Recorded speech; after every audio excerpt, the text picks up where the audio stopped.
Hey everybody, ReefGrrl here, and welcome to ReefGrrl Live. I'm so glad you could make it.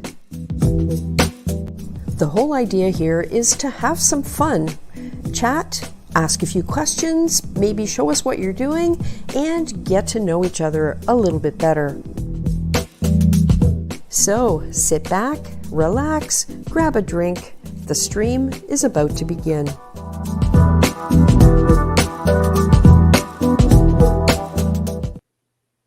Here we are, another Saturday night, a lot earlier. And I was a little concerned I wouldn't be able to get ready and get everything set up and going on time because I'd gotten into such a routine on Saturdays, but it's good. I was actually sitting here quite early waiting to go on, so this is great. We do have a guest in the waiting room, and before I bring him in, I will go through and say hi to everybody like I usually do, and a general welcome. Tonight, MB Reef was first. There you go. MB, welcome. Tony Close, UK Reef is here. He's saying hi to all. Filipino Reefer is here. Hey, Benny. What's up, fellow reefers? Ryan McCallum. Hello, Ryan. Glad you could make it. David Wildcat family. Hey, David. Haven't seen you here before, I don't think, so welcome. Amanda Bassel is here from West Virginia. Nice you could make it, Amanda. Taryn's Little Ocean is here. Hey, Taryn, I hope you're doing well. Broke Reef Man 45 is saying hello, and we'll be able to say hello to him in a second. Lynn Reefner is here. Whoa, Lynn. You mentioned that you'd be able to actually stay awake through the whole thing. Good. That's wonderful.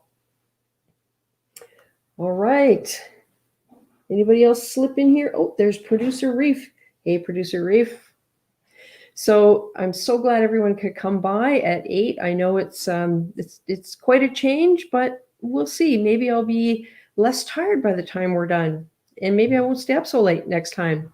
It was a week full of news for me, and I'll kind of fit that in through the evening as we go along.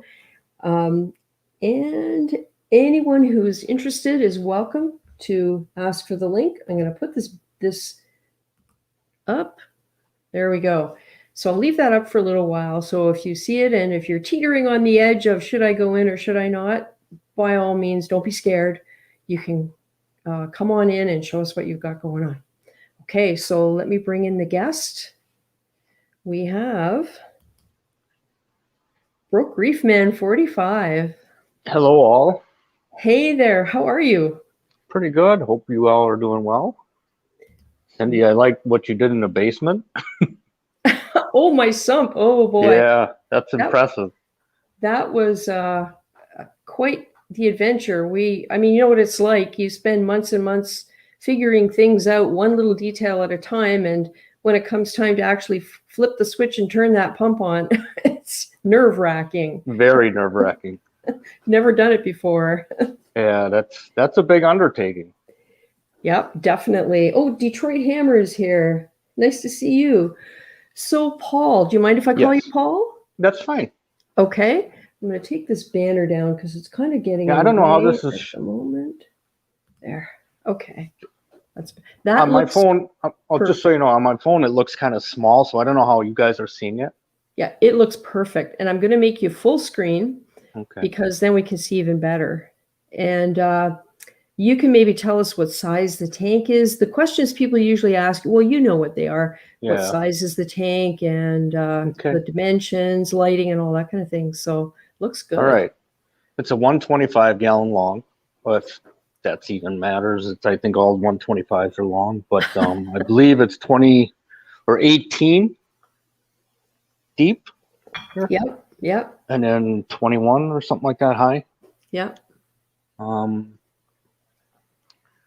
This tank is I guess you'd say the maturity of what that tank was. Oh. And the BioCube. Yeah, and the corals I had in there weren't doing very well, and the tank was at that time the nitrates were up over 80, and I could not get them down. And I think I just had too much in that tank. So then I found this just locally. A guy was selling it used, and this, what you're looking at now, is actually the back panel of that tank. Oh. And if, I don't know if you could see that ghosting line here. Yep. This is where the corner overflows were. Okay. And I took those out and I put in an overflow box. And if I can get to the back here, you can kind of, now I have a mess because I had to take a pump apart and I didn't realize how many cords I had tangled together. I can relate.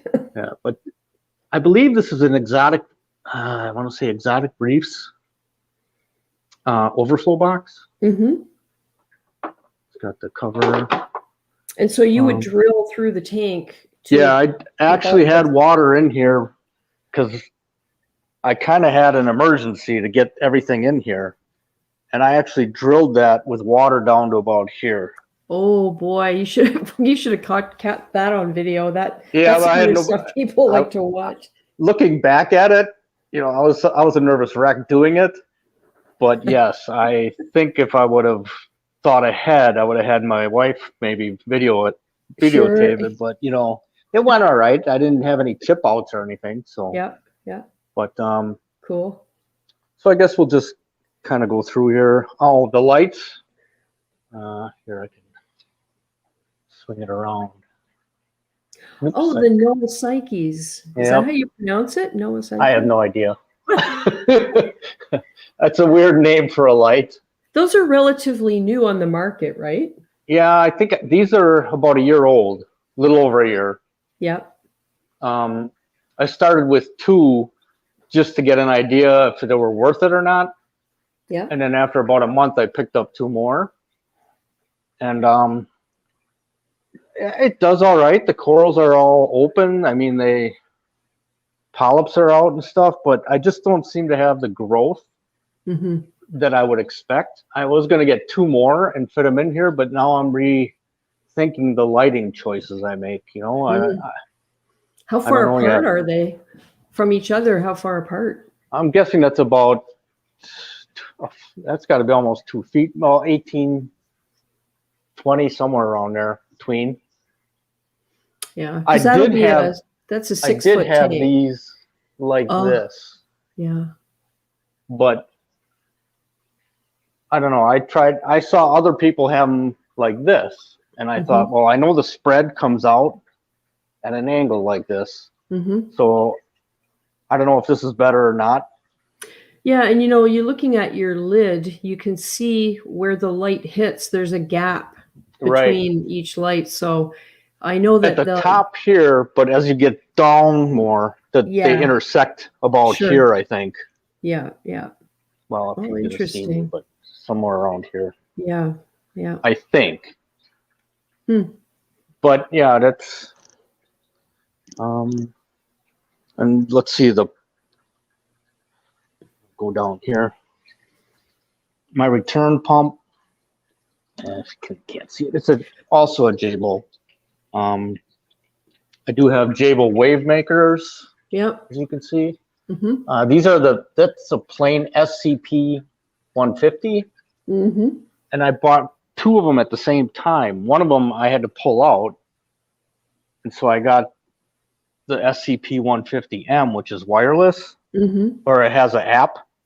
Right. And this one's flow is like twice of what the old, and I thought maybe they're dirty, but when I pulled it apart, there's nothing in them. This is just that much more powerful. So I had to lower it because it was spraying up over, and you can see even now. Yeah. It is. That's pretty impressive. Yeah, I'm happy with this one. I just don't.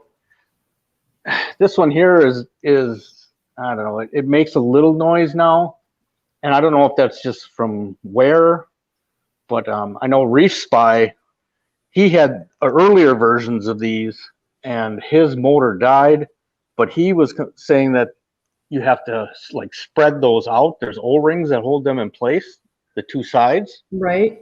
And he said you got to bring them out a little bit. Otherwise, the there's too much friction. Oh. And so then the pump doesn't output as much. But Yeah, I've never used gyres, but I'm seriously considering them for the new tank because I have to push water about 5 feet. And I'm accustomed to using nano wave makers because I've only ever had to push water about 22 inches.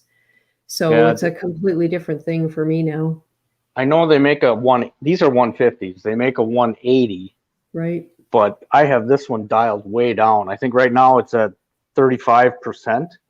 Holy And you can smokes. see, Yeah, no kidding. Oh, hey, B-Speak, welcome. John Bennett is here. I think he had a question about your lights and you answered that.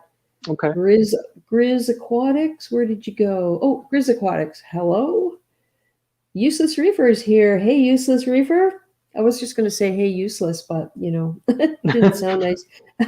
Hey, Marcus Aurelius, 187, welcome. I think I might have missed somebody. Yeah, Detroit Hammer said he had grown out of a 40 long and he got a Craigslisted 120 drilled. Oh, wow. Yeah, that's nice because the 120s are a little different footprint. Right. Right. We had a 125 freshwater tank and I had 2 giant Oscars and a giant Plecostomus in there. And it was perfect for those 3 fish. But as a reef tank, I did consider turning it into a reef tank. And I decided that it would be hard to position a 6-foot tank anywhere that I would be able to have a reef tank with all of the other support systems that you would need for it. And Yes. I had read about a little bit of difficulty aquascaping with the 18-inch depth front to back. It looks like you did a great job with those rocks there. That looks really good. I chose the middle of the tank. I wanted the tangs to be able to go to both sides and in and out. And so you'll see them if they do it, but they travel to the back, come out the back of the holes, and then come to the front. Yeah. Yeah. Yeah. It's funny you should say that. I was working on putting together a kind of a version of my aquascape. I got all the rocks out and started piling them up. And I was really happy with what I'd done until I went around the back and I went, I'm going to have big fish in this tank. Those caves and overhangs are way too small. So it was like start all over again because, I mean, if you get a full-size Naso tang, there's nothing that it would fit in. So anyhow, it was back to the drawing board. I had to adjust this 3 times now to try to get so it's high enough for them. Right. So is that a powder blue you have there? Yes. He's beautiful. The killer. Oh. Yeah. She killed a copper band butterfly. Ooh. And she killed a mandarin goby, which I never thought that would have happened. Wow. But this right here, this is her spot. And yeah. Where's my see food? What I mean? Yeah. They're waiting. I didn't feed them flakes yet, so. But I guess I can do that quick. Hey, it's Johnny hard with a phone. Yeah. Johnny Martinez, glad you could make it. Davis Jew is here. Sorry there, Paul. I'm wanting to stay caught up with the chat because otherwise I miss it. Oh, feeding. We love seeing feeding. That might be a little much, but. Johnny Martinez says, awesome tank. Thank you. The proportions are really nice. And is it a 6 foot or is it like 7 foot? No, it's 6. 6 feet? Yeah. I haven't skinned it out yet. I'm not sure if I'm happy with, this is just pallet wood. Right. And I don't know. It looks all right. And then I thought, well, do I paint it, stain it? And then winter came. So I don't want to do any of that in the house. So we'll have to wait. Yeah. Marcus Aurelius 187 says about the gyres, do a little more cleaning and get some backup bushings. Yes. The other, I don't know if anybody else had this problem with these. In my frag tank, I I tried to rebuild this, not rebuild it, but fix it. Mm-hmm. There's little impellers or propellers. I don't know what you call them, Yep. but the end caps of those propellers actually they came off. Mm-hmm. And so all those fins of the propellers, I had to try to fit back into the holes. I wish I would have took pictures. I was going to take pictures of it last night, but I wanted to get it back together and test it. Yeah. And right when I ran it this morning, I could hear them pull apart again. So, and you try to find any parts for these things. Yeah. And honestly, that's been kind of an issue right from the start with even the very early gyres. I think MaxSpec the first ones that came out with a gyre. Right. These were copies of the MaxSpec, if I follow that right. Yeah. And right from the start, there was talk of issues with taking them apart for maintenance and just in general taking care of them to keep them running. And that's one of the reasons I kind of wasn't interested in using them. But MaxSpec has now come out with what they call the Jump 4. And I'm seriously thinking of that because it's a simpler design and it's also less expensive. See, that was the drawback to them.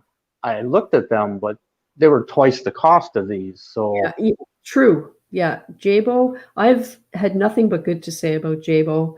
I've always had wave makers from them. We've used Jabo return pumps on the Red Sea system. In fact, when we got the sump thing running, I showed that short video. I can show you guys later if you haven't seen it. The DCS 7000 is what I used to run my Red Sea tank, and it was too much pump to push the 300 gallons of water that's in the sump system. It was on the lowest possible setting. We had to install a ball valve in the hose in line, and you saw it was turned like probably almost a quarter of the way to dial down the pump so that it would keep the balance in the system. It surprised me. Yeah, I have I think I have the 10,000. Yep. And yeah, I have not. I can only run that at about half speed. Yeah. Otherwise, the flow through the sump is so much more. And yeah, I don't know if you can see them. That was going to be food for a harlequin. Oh. But my harlequin disappeared. Oh dear. Maybe the powder blue got him. Yeah. No, I don't know. It was funny. The night before I saw them, and there were actually those, I don't know how to pronounce their names, Asternia stars? Asterina? Asterina, that's it. All right, Asterina stars. But now you see there's like, I saw one or two in here now, little ones, but I don't see any now. But I think I didn't get that starfish in time, but I couldn't leave them in the display. They're not reef safe, so. Right. Yeah. Either I return them to the LFS when I can, or I get another harlequin. I'm not sure yet. Yeah. Oh, Grizz Aquatics just got back from a Fish of Hex haul, 16 new frags and a new frag tank. Well, that's nice. That's awesome. I saw he had 50% off of something. I don't know. Yeah, I saw that on Instagram. Yep. Huh. Well, Detroit Hammer says his tank stalks him too. he or she. I'm assuming it's a he. Oh, and Tony Close has a question for you, Paul. Yes. Did you have issues with algae recently? And if so, did you go down the chemical route or the natural route? Because he's struggling with hair algae and got urchins and just got a starry blenny. I did have an algae problem, and it was like a turf kind of algae. And, oh yeah.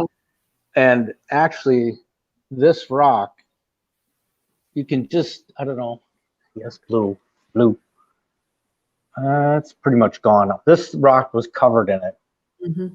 So what I used a Vibrant for Reef, but I didn't use their recommended dose. I went a little lower, and I did their the timing of it was right, but the dosage I did a little less. And it took took about, this is, I think, the 9th week, and I do a maintenance dose every 2 weeks, but not what their recommended level is. I went lower. I heard a lot of people had problems. So for me, it worked. I got to do testing and water change tomorrow, but my last test, my nitrates were at 40 and the phosphates were, I think, at about 0.2. So 0.2. yeah. Yeah, So, it's I always think it's a smart thing with something that has varied results as reported by people to go real slow. the urchin, I got to clean that up, and you can see, I don't know if you can see him or not.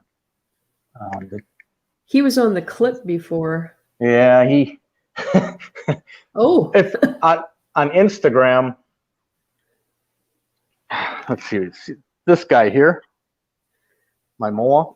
Oh, statue guy, yeah. Yeah, he was carrying him around the tank. No way. Yeah, so it's on Instagram. I posted it, but yeah, I gotta look for that right now.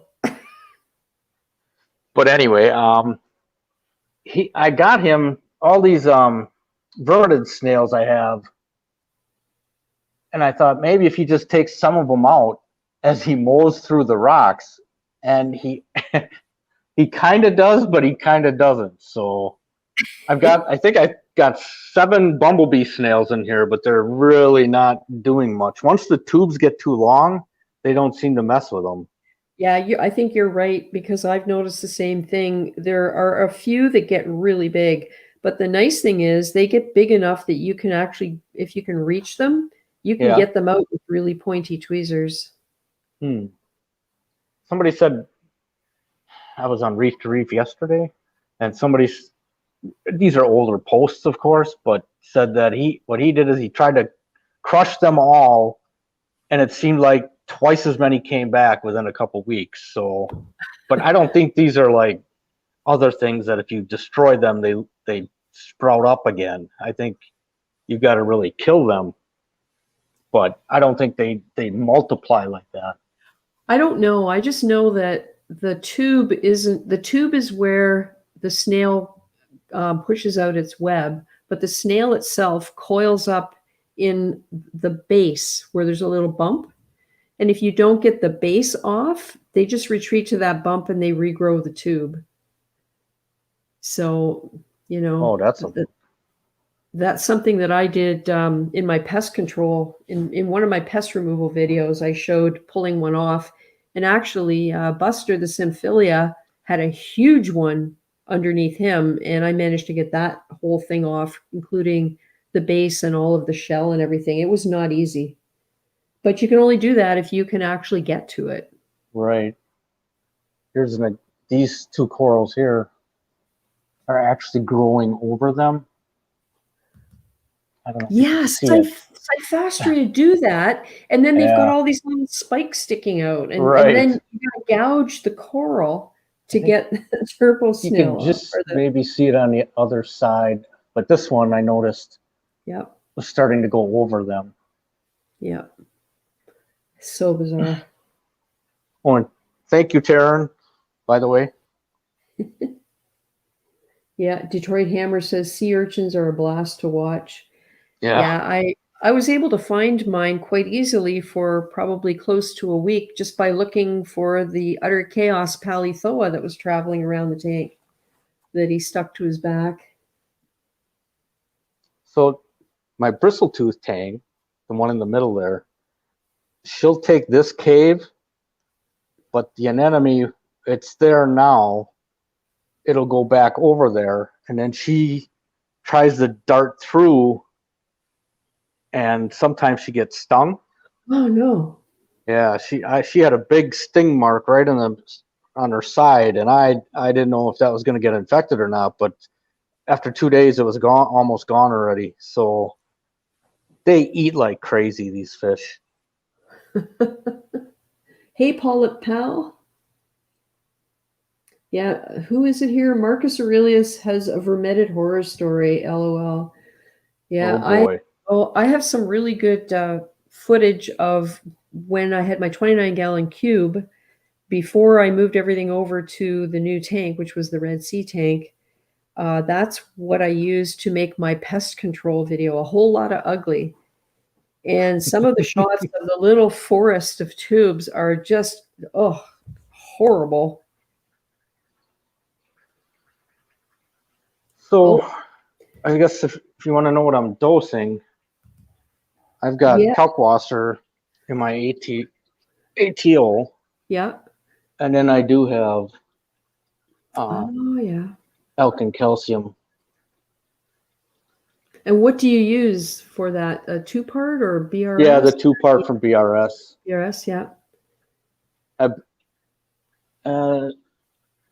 my elk has been about 9.1, 9.6, somewhere around there. It kind of comes up and dips and comes up and dips. Mm-hmm.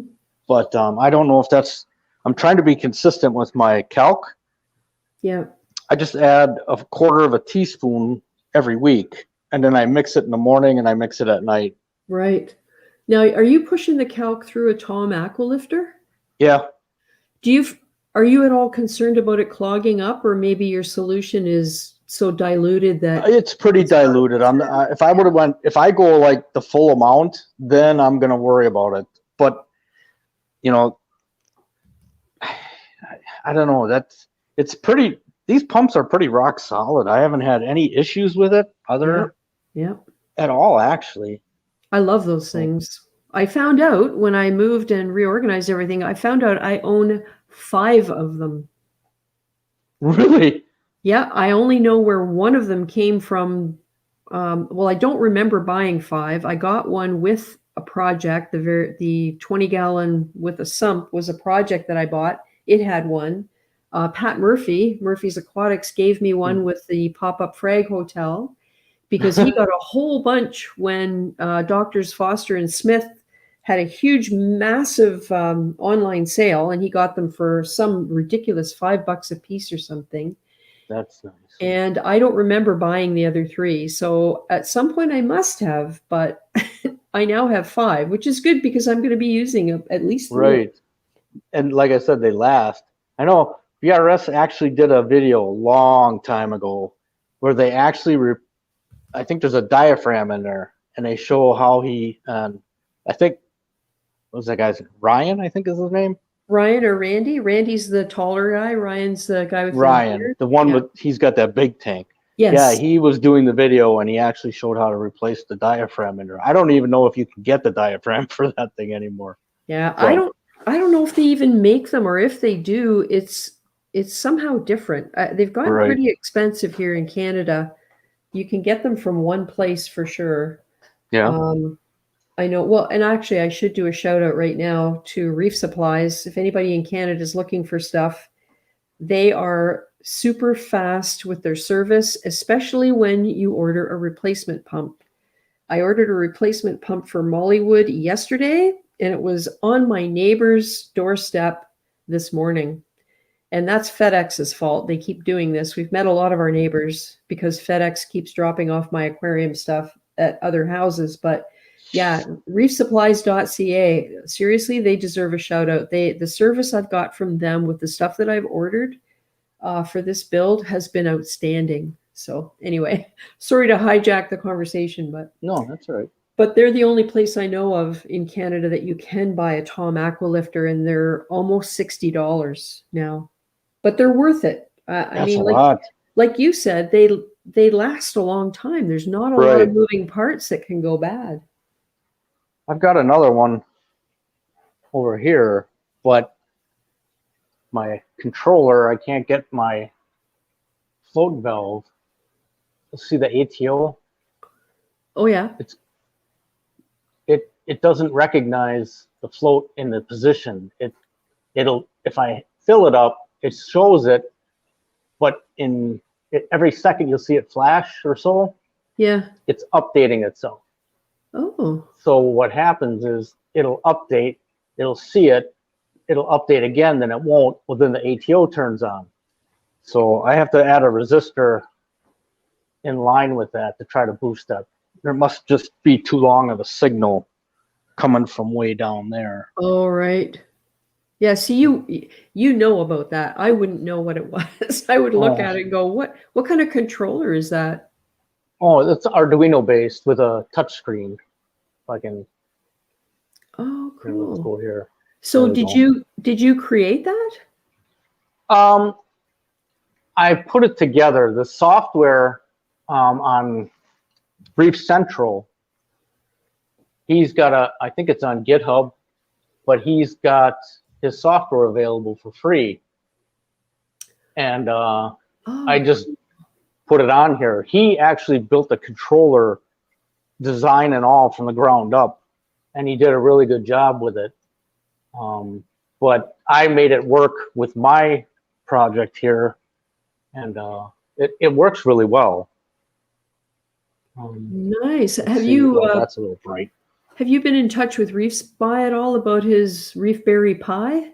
Yeah, I don't, you know, to him I'm just just a subscriber, so you know he's not gonna answer too much to me. But I commented a lot on his stuff, and I thought he was doing an excellent job. Mm-hmm. I actually have a Raspberry Pi 3B Plus. Yeah. I was gonna switch it out for this, but I had just finished this at the time, and I thought I'm not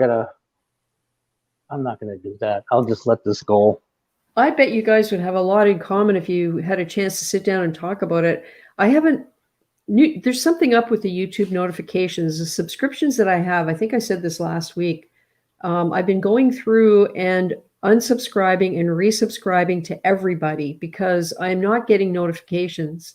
So I hadn't heard from a lot of people for so long, and I started to wonder, and then I realized that was a problem. And he's one of the ones I wondered if he got a little bit stalled on that project, but I was following it early on when he was just at the stage of trying to decide what sort of functions to, like just the really early testing, the couple of functions that he got going on it and which ones to carry forward. It's pretty interesting. In my big frag tank, I've only got 2 frags. I traded a bunch of them in at my LFS for a starfish and some corals, or a coral, I should say. But those all came from this cap. Oh, okay. And she, in the way she swims, would break off pieces. She'd bump into it, and this is really, you know, they're really brittle. Yeah. So that piece also came from this, and that piece came from that. Yeah, that's sort of opportunistic fragging. I've done a lot of that.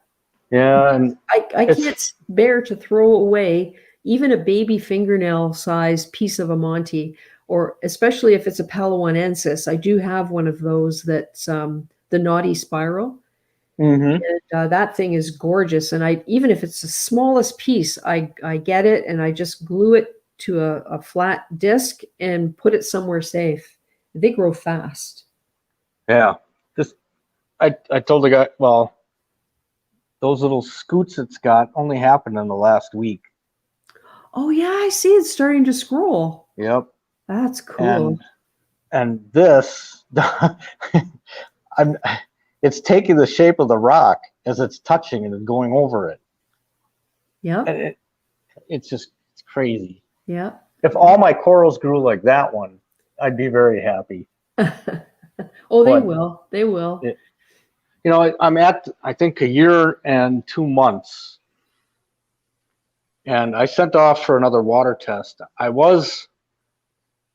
My source water had tin and some other metal, but I can't remember. I don't think it was aluminum. It was something else. Zinc, maybe? Maybe zinc. But I redid some filters in my RODI. I got a Smart Buddy booster pump. And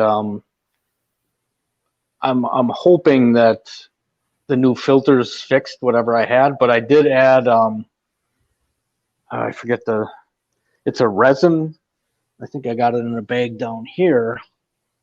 I don't know if you can see it. It's this right here.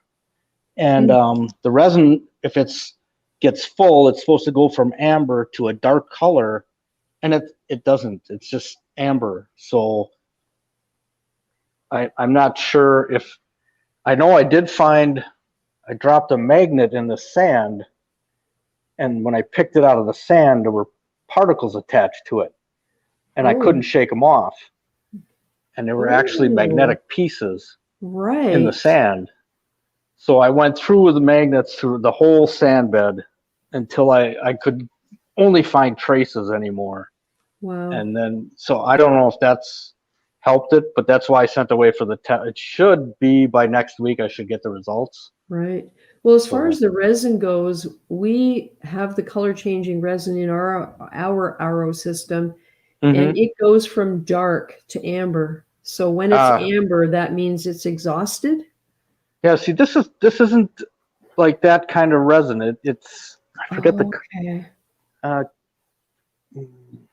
yeah, I don't have it in my head right now, but I don't. It's not Chemi Pure, but it's Chemi something or Chem something. Chemi Clean, maybe. No, Chem. Purit. Not Purin. Purigen. I don't think it's that either, because it was specific for metals, is what it was. Oh, polyfilter. Well, no, it's based something like it was. All my choices at the time were Triton Detox, polyfilter, or this stuff, and I chose this stuff. It's not Coopersorb, is it? That's it. Yeah. Coopersorb, yeah. As soon as you said that about the metals, yeah. Right. And of course, it's meant for copper. Yeah. But it said it would pick up the same metals that I was worried about. So yeah. Whatever's dissolved in the water, yeah. Right. Yeah. But and it did say it would change from, these are like an amber color, and it would change dark, which they haven't. Yeah. Yeah. So it's not exhausted yet. Yeah, right. That makes perfect sense. Yeah. Hey, Paulette Pal, I don't know if I said hi to you, but hi. And Alfie's Reef is here. Hey, Alfie, nice to see you.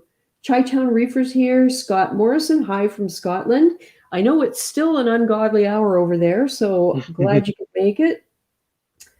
Who else we got? Chi-Town Reefer. I think I might have said hi to you, but I can't remember. CBD is life. Yes, CBD is life also suggested Coopersorb. And some of that stuff is really hard to buy right now. Cupramine, for example, I don't know that we can even buy it at the moment. There's been a lot of that stuff that's been taken off the market. Really?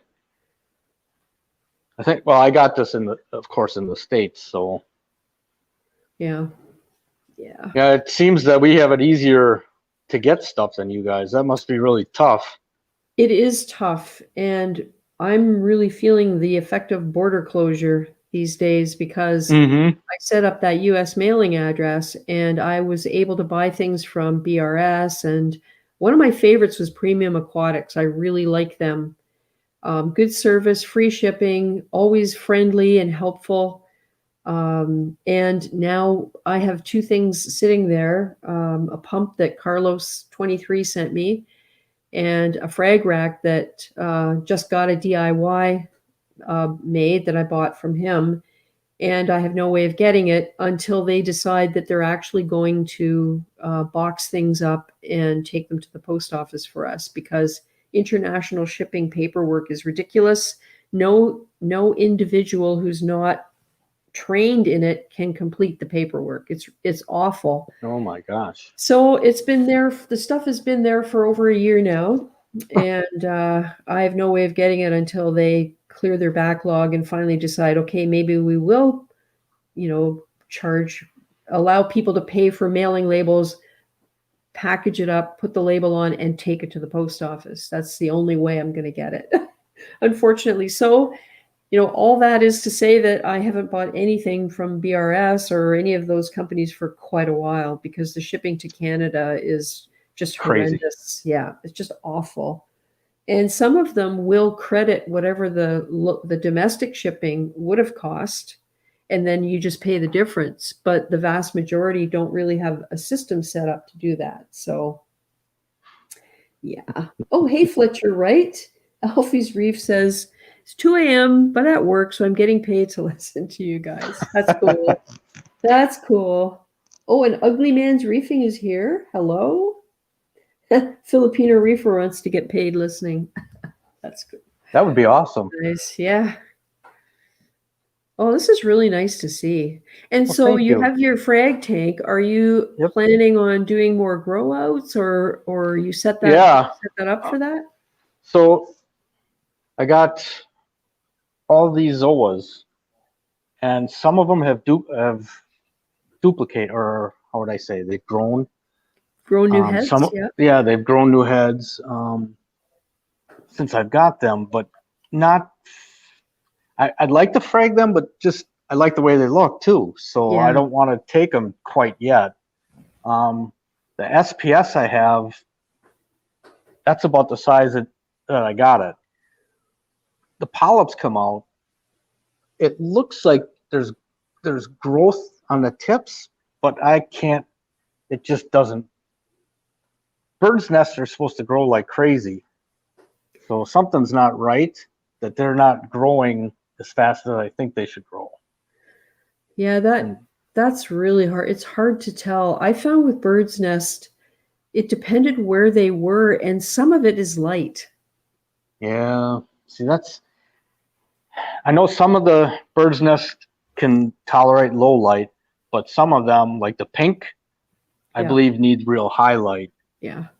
Yeah. When I had my 20-gallon with the sump, that was the first tank I ever had with the sump, was a learning experience, because I learned that it's a bad idea to create a tower of rocks that stops within 3 inches of the surface, because when you put your bird's nest on top of there, it grows out of the water. It has nowhere to go. And so that's when I learned about, especially the pink and the ponape, the yellow one with the pink tips. Right. They love bright light. And those things went crazy, so much so they grew so well I couldn't break them off the rock, because the skeletons were as thick as my thumb. They were just huge. So I didn't end up getting any frags of those, because they basically turned into smithereens when I tried to get them off. Should mention that guy, the Pallies. Yep. I've got these down there. Yep. And those right there all came from one frag of about 4 heads. So that one grew, but not everybody wants Pallies. Yeah. I just put my orange glasses on, and oh my goodness, there's a lot of color going on here. I actually have my orange filter on here. Oh, do you? So that's impressive. Yeah. They look better than this that I'm seeing. That's crazy. Terran's Little Ocean is wondering what you're going to do with the cube you've got there. Yeah, I was supposed to sell it, but then I got some rock that I was going to add to the bigger tank, but I didn't like the way it was. Yeah. Is that and I Pucani? didn't feel like breaking it apart. Yeah. Is it Pucani? It looks like Pucani. I got it from saltwater.com, I think. Yeah. And it was like $1.99 a pound. Wow. Then it probably wasn't Pucani. I don't think you can even buy that stuff anymore, but the thing about it was really, really lightweight. So it was expensive per pound, but you got a lot of rock for your money. It's nice. So this only has a CFL light in it. Originally, I bought this light to retrofit into here. Mm-hmm. So that light was in here, but that light's pretty powerful for this little tank. Right. And you should have seen, my anemone was in the middle at that time, and it was huge. I mean, huge in this. It split like 3 times. So I was able to trade it in and sell, and one I had to give away. But when it Wow. was in here, that light was so intense, it just got huge. So you got your anemone breeding tank because Terran's Little Ocean says never sell it. Yeah. LOL. I really wanted a red one though. Ah, And this one in the small tank had nice bubbles, beautiful bubbles, but the flow in here is so great. And plus, I don't feed it every week like I used to. mm, Well, it just, I don't know if you've seen any of my Instagram pictures, but it sits on top here on during the day. And it's almost the full width of the tank. It's just huge. But right wow. now it's closing up. The lights are going down. So, yeah, but like I said, this one, well, I should say, I don't know if this is that original one. This is part of it, but the bubbles were beautiful. Yeah, that seems to be a mystery people talk about a lot is why some get bubbles and others don't. Well, in the small tank, I don't know, when he's up here or it's up here, the tentacles are moving quite, in a nice like wavy pattern like this as it Right. goes. Yeah. In the small tank, all I had was one little Jabo pump and the two returns coming out, and it just kind of moved a little bit. Plus, with that intense light above it, yeah, it was beautiful. But Wow. It makes you wonder if those two things together yeah, are what the if factors are. the thing is, if you overfeed them, they'll split, and I don't want to overfeed it and split it. If it was red, but Oh, I don't know how many times I've seen on Facebook local marketplace people are trying to sell red bubble tips because they keep splitting on them. So there's a saturation of it, but yeah. Yeah. Cool. anyway, Street Reefer says, "Be careful with the Pandora's Zoanthids zoas; they will take over your tank." Are yeah, the brown ones, the brownish purpley with the little dots in them? Hey, Street Reefer. those. Where am I? Yeah, I think he means the ones right in the Yeah, center there. yeah, Yeah. I know because I this had 3 heads on it because I split it from this down here. And then when I rearranged the rock work, that one got down at the below, got hidden a little bit from the light. But this one's in the light and just kind of went crazy. So I'm gonna have to, yeah, it looked like the type that could take off, but until you put it in your tank, you don't know what it's gonna do. And isn't that the thing?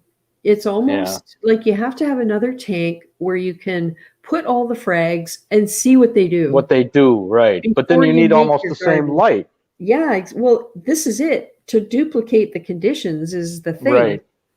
See, yeah, as you can tell, I don't have these tanks connected. They're all disconnected from each other. Yeah.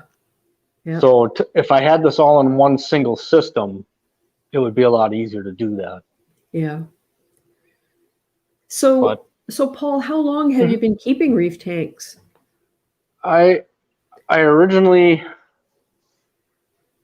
gosh, 2000, 2004, 2005, wanted to get, before that I had freshwater tanks, but I wanted to learn saltwater.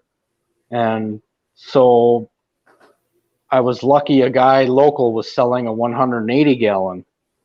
Now, Ooh. I know you shouldn't go so big right away, but I'll tell you, I really missed that tank. And the stuff I had in that tank was so much different and I would say more intense than in here. Mm-hmm. And the fish were bigger. Corals were doing well. I had clams in it, but I had halides at that time. Right. And the problem I had, it was in the basement as well, but I had it in like an alcove. And then the light was above, and I had a board come down so they would cover those lights. Mm-hmm. Well, that created a lot of heat because the stand Right. was complete. The stand was completed at that time, but had that tank, I think, for 4 years, and then we wanted to sell the house, and our realtor said, "You can't have that tank in here if you want to sell it." Oh, I've been there. Yeah. So I took it out, put everything that I had left in that tank. Well, I shouldn't say that. It looked like this tank. And by the time we were ready to move, I sold that tank with everything in it. And I had built a controller for it. I had a calcium reactor for it, pH probe, you name it. That thing was built to the hilt, and some guy got it lucky for like $300. Wow. And his wife, I remember, she was pretty nervous about it, and I just told her, I said, "Hey, he this thing's got everything he needs. There should be nothing more he needs for this." Yeah. But then we moved. We were in an apartment for about a year, and then we built this house. And then we were in this house for a couple of years, and my wife said, "Well, if you want to get a tank, you can get any size you want." Oh, you can imagine, I'm thinking 500, 600 gallon. But, Or if you're Alex, 1700. yeah, right. But I looked at it realistically, and I thought, how much do I really want to mess with? Yeah, there is that for sure. And this tank is like, it's got the same length as what my 180 had, but it's less water volume, and Yeah. so water changes are a little easier. It just, plus with this amount of water, if you make a mistake, it's a little more forgiving than if I went smaller than this. So Yeah. this was I don't like it. I'm not happy with it because I don't know if you can see it in the light. See the scratches? Yeah. As soon as you notice them, you can't not notice Yeah, them. I asked, I bought this in the winter time, and I wasn't too worried about scratches at the time because I knew what I was going to do. I was going to switch it that the back would be the front. Mm-hmm. But I don't know what he scratched, and it was painted at the time, so I didn't see it. Mm-hmm. But the front, or I should say the back, was actually more scratched, but that didn't bother me at the time. Mm-hmm. Oh, if anybody's wondering what I did, I don't know. Hold on a minute. Sorry, I'm bouncing around here. When I took those overflows out, I can't see them. It's too dark. Oh, that's right, because there would have been holes there. Right. Hold on a second. Maybe I can. There we go. There you can see it, right? Oh, yeah. So I just put bulkheads in there. And then on the top, you can't see it, but maybe over here you can. Well, I kind of put that rock over it. Mm-hmm. But I just put, threaded caps into that bulkhead. Yeah. With some sealant. Mm-hmm. And it hasn't leaked at all. So and it's been well over a year. Wow. Yeah, that would be the way to do it. When we got the stock tanks, the Rubbermaid, the bulkheads did come, or they did come with drilled bulkheads, but they're notorious for leaking. Right. So my husband took them out and replaced them with the ones that get used for aquariums. And the only place we had a leak in that whole sump run, the test run, was at the drain that was in one of the tanks that he didn't take out because he had read somewhere about how to take them apart, how to kind of reorganize them, and where to put silicone and this and that. So he did that, and that's the only one that leaked. So it's something about what they're made of or the size that they are. like he cleaned up the hole that was in there and did everything he could or everything recommended, and still in the whole system that was the only one that leaked. No. Yeah, so I was kind of in a rush to get this done so I could move the small tank. The small tank was upstairs. So I know one night I had water in here, I had the rocks in here and the sand, and it was kind of cycled, but what I did is I took all the rocks that were in the small tank and put them in this tank. And so there's a mixture in here of those original rocks and BRS reef saver rocks. Yeah. And after that, everything did well. The clowns, you know, they're pretty hardy. Yeah. Yes, they are noob psych. Noah Psyche? New psyche, no psych. K7, cool. I know some people gave these a bad rap, but on Reef to Reef, some guy was doing tests with all kinds of lights,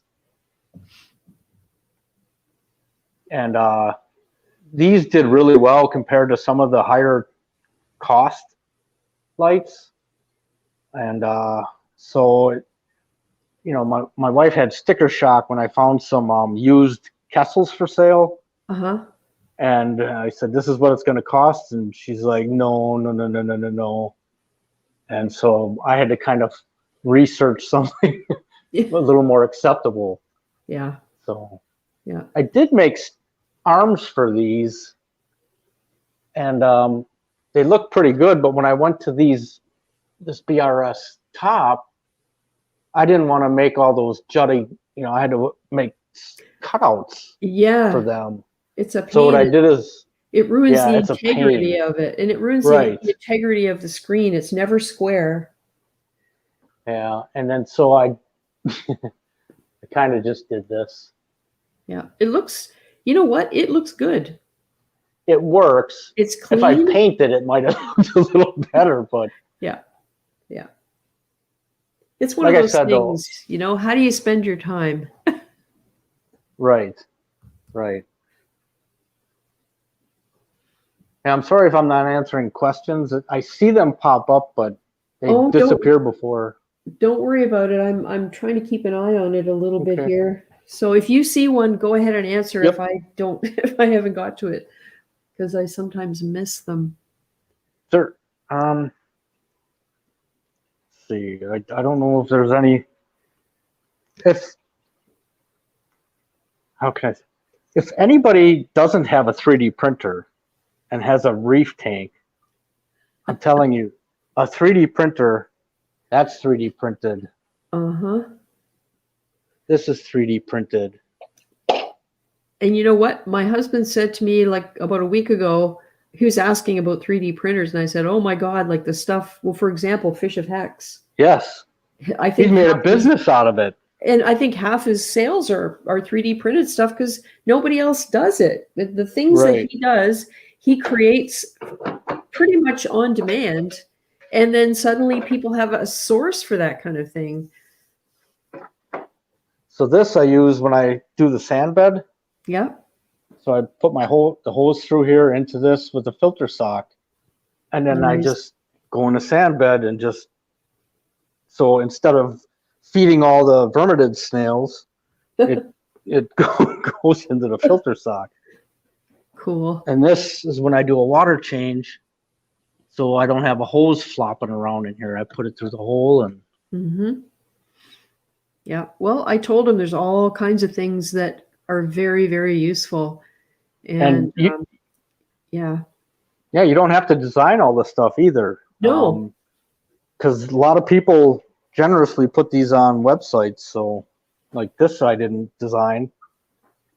Yeah. And this I redesigned it a little bit, but I did originally pull it from somebody who built one. But once I use AutoCAD at work, Oh, So okay. I downloaded Fusion 360, and I use a 2D program at work, but this is 3D. So it took a little bit of a learning curve, but I know Fish of Hex, I think he went for some classes, but online classes, Yeah, I think but you he's recently making stuff doing that's that. crazy. Yeah. The fish dummies. What a great idea. Yeah, I know. And I tried to, I don't know how he did it. I don't, because I can find them, but everybody wants money for those files because that takes a long time to develop. Yeah. Yeah. Oh, hey, But Robert Poorman. Welcome. Hey, Tyler D. Well, the thing that I wonder, and I haven't had a chance to ask this, if I can manage to get on one of his Q&A live streams, my days are so weird. I suddenly go, damn, I wanted to be on that, I wanted to see that live so I could whatever. The time just goes by. I don't know where it goes. But anyway, I wanted to find out about those decoys. So the idea is that the fish take out, oh, nice kitty, tuxedo cat. I like the white on her back or his back. It's a she. She's got small cheeks. actually, it's a Is it he. a she? It is a he too. Oh, now I can see it better. So what do you do when you put the decoy in? Let's say the blue tang, the Right. regal tang. Regal tang? Yeah. You put that Dory. decoy in, and yeah, and the fish all go nuts and try and kill it, right? So Right. do you remove it once they stop trying to kill it? And then if you put a real one in, what happens? Do they go I back to would trying think, to kill it? I would think like when I had the copper band, I put a partition up like right here, and the copper band was on this side, and I had magnets holding egg crate in. She got into that enclosure, and I found the copper band underneath a rock wedged really tight, and Oh he had boy. passed. Wow. But I had a mirror like right in front of where her cave is, and she was going back and forth, back and forth, back and forth. But even with that mirror there, she still went through that section to get that copper band.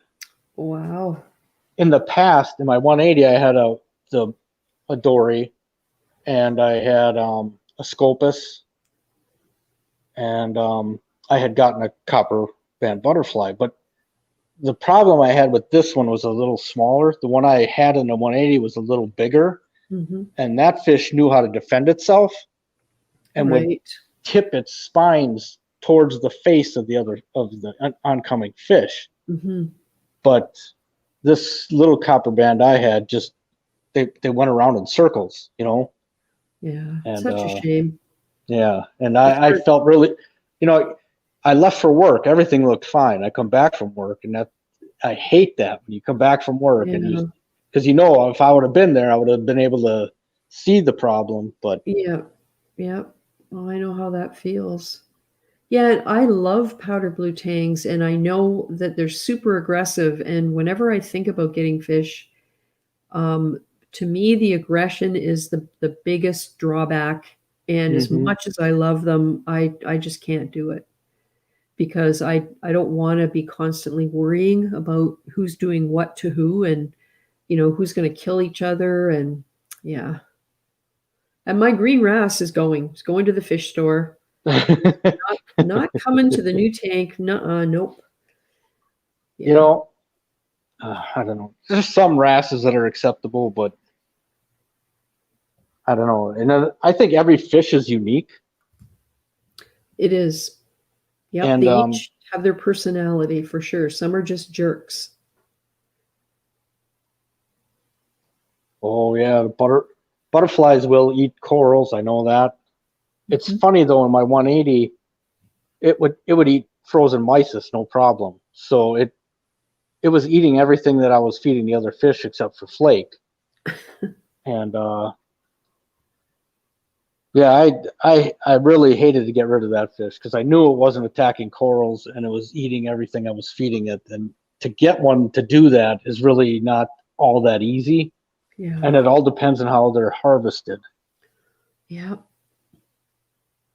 Oh, so here's some news. It just popped into my head, and you'd think I'd be more excited about it, but if you remember my mass fish death, Mm-hmm. probably the fish I was most upset about losing was my pair of angelfish, the swallowtail angels that are Oh reef yeah. safe, the Genicanthus angels. And I have purchased another pair, male and Oh, female. nice. Yep, I got lucky. One popped up on my LFS website from a new shipment. It has been at the store for probably 3 weeks now. As soon as I saw it, I bought it because there was a female in the video, Mm-hmm. even though the female wasn't listed on the website. So I followed up with the fish store, and it turned out the female came in with a bit of a wound on her side. So they Oh, didn't put her up for sale. But my two angels always had scuffs and marks all over them because they zoom in and out of the rocks all over the place. right. And when I moved them, the male angel had a really bad bash on his nose from going crazy in the 5-gallon pail, and it healed up in almost no time. So I said, well, if she heals, I'd love to be able to buy her. I already bought the male. And sure enough, she's healed up, and I'm picking them up on Tuesday. Nice. So I'm super excited about that. Hey, Pat Murphy. Murphy's Aquatics is here. Woo! Yeah. Yeah, Straight Reefer says when it comes to certain fish, they do need space for territorial swimming room. Mm-hmm. And Filipino Reefer says his powder blue tang died, probably stressed Oh, from shipment and or being bullied by the maroons. yeah. When I got these three fish, they were all equally sized, and so at the time they were small enough. There was no scuffles, but now that they're bigger, they're Mm-hmm. they're pretty particular about their spaces, Yeah. and you'll see she'll develop three lines along. I think she can kind of see them fading out, but if she gets stressed, those three lines show up, and she'll actually start fighting with them. Oh boy. But I tell you, she's the most free fish in the tank. She'll come to the front, she'll side to side everywhere. The other two tangs, yeah, see her? Yep. But yeah, I had a Scopus Tang in my 180, and I really liked it. It's got the same shape as a yellow, Yep. but I kind of like the, I don't want to call them drab. If you can see the colors when you get close to them, and it's kind of nice. They got a beautiful pattern. Right. But you don't see it when you're like here, you know. It You just got to it almost kind be of on top of them. yeah, it looks like a brown color, but when you get really close, it's really intricate lines. Mm-hmm. Really pretty. Oh, hey, Pappy Reefer. Yeah. How could him go or her? Yeah, I think it's a her. Well, she's got lots of room to swim. Yeah, and I wouldn't go with any less of a tank if I'm going to have tangs. But I know you can do it, but I don't know. These fish love to swim, and if I had an 8-foot tank, they'd make full use of that 8 feet. Yeah. That's one of the reasons I wanted a 7-foot tank when I was going to upgrade. I wanted to go Mm-hmm. 7 feet long by 4 feet front to back because I wanted as much water volume as I could handle, like so I had space for. Mm-hmm. But this room is only 10 feet, 3 inches across. So a 7-foot tank would have only left me about 8 inches on either side between the tank and the wall. And there's just no way because, especially with a 4-foot depth front to back, it's a whole viewing pane that you really can't look at because it's too squished in. So that's why I went with a 5-foot tank because now I've got lots of space to get around and look at it. So it ends up being almost a cube.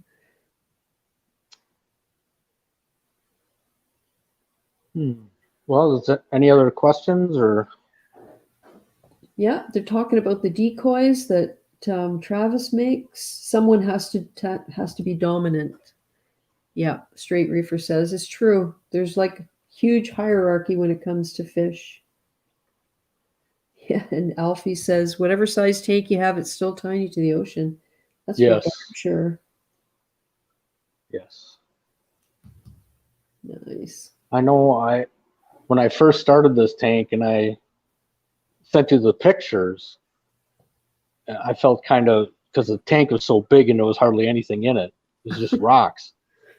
But I do have stuff in here, but it's just, you see some of these tanks and it's just beautiful, just loaded. Yeah. And the colors are so perfect in the way they place them. And I don't know. I don't think I can do that, but Yeah. I have a hard time with that. I don't think I'm very good at it. And part of what I do is I put things way too close together and then you end up with fighting. yeah.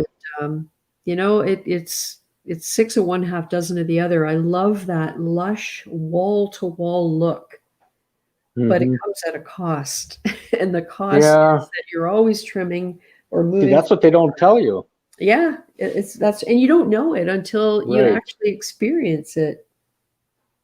Yeah. Well, I'm going to experience it because that thing's taken over. Yep, that's going to be really nice. And crusting corals, I think, are really underrated. I Oh, can I got a hardly. question. I got a question, actually. Yep, I don't know if you can see that. That green one, yep, that was a free frag from a coral order. uh-huh. I have no idea what that thing is. And of course, that snail has to be right there. There. Does it have a mouth? No, I don't see any mouths. And it. Oh, There, it looks that's like about it as. has little polyps on it. Oh, isn't that interesting? It's growing. Does It's it just open and close, or is it no. like It's a big always rust? looks the same, I wonder if just it's a like that. Leptocerus. I left. And it doesn't have any tentacles that come out that you know of? Not that I've seen. No, maybe at night. But I've come down here in the dark. Well, the tank's not dark. I leave blue lights on, but Yeah. it. Oh, hey, Hector. Calypso's Reefs is here. Nice to see you. Yeah, Alfie says he's having the same problem with warfare. The kicker is it's usually the cheap frag that wins. Truer words were never spoken. I'm telling you. Yeah. Yep. Marcus Aurelius says, is it a blue polyp Monty? Really? That he's just wondering, like I guess if I you got don't. a magnifying glass and Yeah. Well. oh, but it's got those little ridges that almost look like septae from. Right. Huh, Oh, hold on. Maybe. maybe it's a hydnophora or something like that. You might get a clue from if it has tentacles. It's cupping because it was cut flush. On this side, it was flush cut, Uh-huh. and it grew in that round. I don't know, that curved pattern. Right. Yeah, I don't know. You if you have at least an idea of what the coral is, it's easy to search for. But when you don't even know what it is, Yeah. it's not that easy to search for. And the thing is, I have the Corals of the World set of books, but Mhm. you'd have to go through every page and look at the pictures. And they don't go by any sort of common name. So you could get an idea of what family it's in and maybe relate it to something else. But it's not really great for identification unless you are looking for a scientific name. That coral in the back. Yeah, It's a Pavona, cap. Murphy wondered. Yeah, Pavon. maybe think it's a so? Pavona.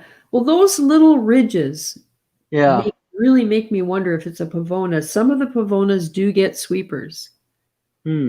So it'd be interesting if you checked with a flashlight after dark. Yeah, Or I'm you gonna. said you have your blue lights on. Yeah, I don't go totally dark. I Cool. could. I mean,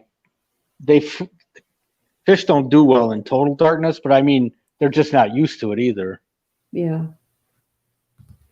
Yeah, I've gone to total darkness ever since I watched Reef Man's video about light pollution. And Really? I want to do a bit more research because that's one of the reasons I stopped using the moonlight phases of the lights that I had,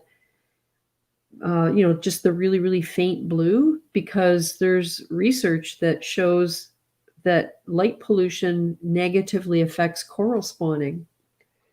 So I don't know Oh, if it negatively affects growth, but not that I am trying to get my corals to spawn, at least not yet. I still have that in the plan. But well, if it has a negative effect on any of the biological processes, who knows, right? right. So mine ramp down, but I always figure, because I have the control board right nearby with all of the lights on it with the power switches and the pumps and all of that, there's a little bit of light that the fish can at least navigate their way around if they need to get into hiding when the lights go out. I did try the UV, but I didn't think it's a much less light. Yeah. You know what I Well, mean? The intensity of it is, I can yeah. turn it down to 1, and if I turn the blues down to 1, it looks like the whole tank's still lit up. But if I turn the UV down to 1, it's like just barely noticeable. Yeah. It might But I not be didn't think that visible was to good you. for them. And it might not be visible to the human eye too. I mean, not that you should be looking at UV, but it's not true UV anyway, right? I'm right, I would guess. Yeah. Oh, Marcus Aurelius says their eyes are polarized. They can see way better than you would think. Hmm. So that's kind of good to know. Let's see, about 4 days ago, I came down here after work and I noticed there was a lot of particulates in the water and it was hazy. And I'm wondering what the heck's going on. I figured the ATO Mm. overfilled the tank or something. And then I'm looking, and on the old pump, I know I'm looking at this snail, and all of a sudden it shot out a whole bunch of eggs. Oh yeah, yeah, And so it was shooting out eggs, and then something else must have been shooting out the cloudiness. yeah. But the fish were going crazy, Oh the yeah. little fish. And but it lasted about, I don't know, 3 or 4 hours until everything was back to normal. Cool. So Snail spawning. That's cool. I've never had that before. I've never seen that. At least not that I know that I had it. I just never seen it before. Yeah. Yeah, I don't know that I've Actually, had that either. I've seen snail eggs on the glass, but it I was don't that know one. that I've actually seen anything. Is that a turbo snail or turban snail? I Trocus? think that's an Astra. Oh, Astria? Astria, yeah. Yeah. It I don't know, but it grows funny. Those little points at the bottom. The other ones don't grow like that. Yeah, the spikes. Nice. Yeah, you know what? Thinking about that coral, I bet you Murphy's right. I think he is too, now that he mentions it, that he Yeah, said that. look up Pavona and the encrusting types. I know there's a type that's branching. The potato chip coral is a type of Pavona, Hmm. and some of them do have serious sweeper tentacles, so that will kind of affect where you want to put it. I think he'll go in the corner over there. He seemed to be happy here. That's why I left him there. Yeah, must be the right amount of light. Is that an acan? Yeah. Nice color. Yeah, it was all orangish red. And then I put the green like right next to it down here. Mm-hmm. And that bottom one started turning green. Oh, You could just barely see it now. So I yeah. separated them because I don't, I like the green one, but I bought the green one to be green and I bought this one to be orange. So, Yeah. If you wanted two green ones, you would have bought two green ones. right. So I separated them and I thought I was on some forum and I asked about it and they said it's possible because of the Zoanthids. So Xanthella, yeah. Yes, that's it. That's a Yeah. word to say. Huh? Oh boy, is it ever. And then so I don't know if it's gonna. Right now, it's like can't decide whether it wants to be green or orange. Well, it But looks there's cool. another head starting right there. I see. Yep. Oh, PR Fish Girl in the house. Hello, Monica. Nice to see you. I've been following that 200 and I want to say 40 on Insta. Boy, oh boy, things are really getting beautiful in there. Hey, Monica, you still got tank lights on? Maybe you want to come and show us what you got going on there? Yeah. Just saying. Well, this is really nice. Nice to Well, see thank it. you. So, do you have Not re- plans to get any? Oh, Oh, sorry. sorry. No, you go ahead. I was just gonna say I'm not ready to show my face yet. Oh, it's not easy. It wasn't easy for me. I just had to suck it up and go, okay, I can't sit here and just be a voice. Yeah. She said they're starting to get happy. So, do you have any more plans for fish in here, or are you kind of going to wait? I do, but I think I'm gonna have to remove her Yeah. before I do.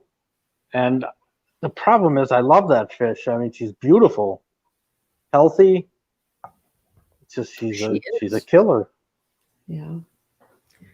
Yeah. What do you do? I mean, it just, and I often think about this when they say, when you're making your stock list, you should always add the least aggressive fish first, right? So you go along and you just build your collection over the course of however long it takes, 6 months, a year. Mm-hmm. And you reach the apex to where you put in the triggers and, maybe an angelfish or whatever, or tangs, whatever's on your list.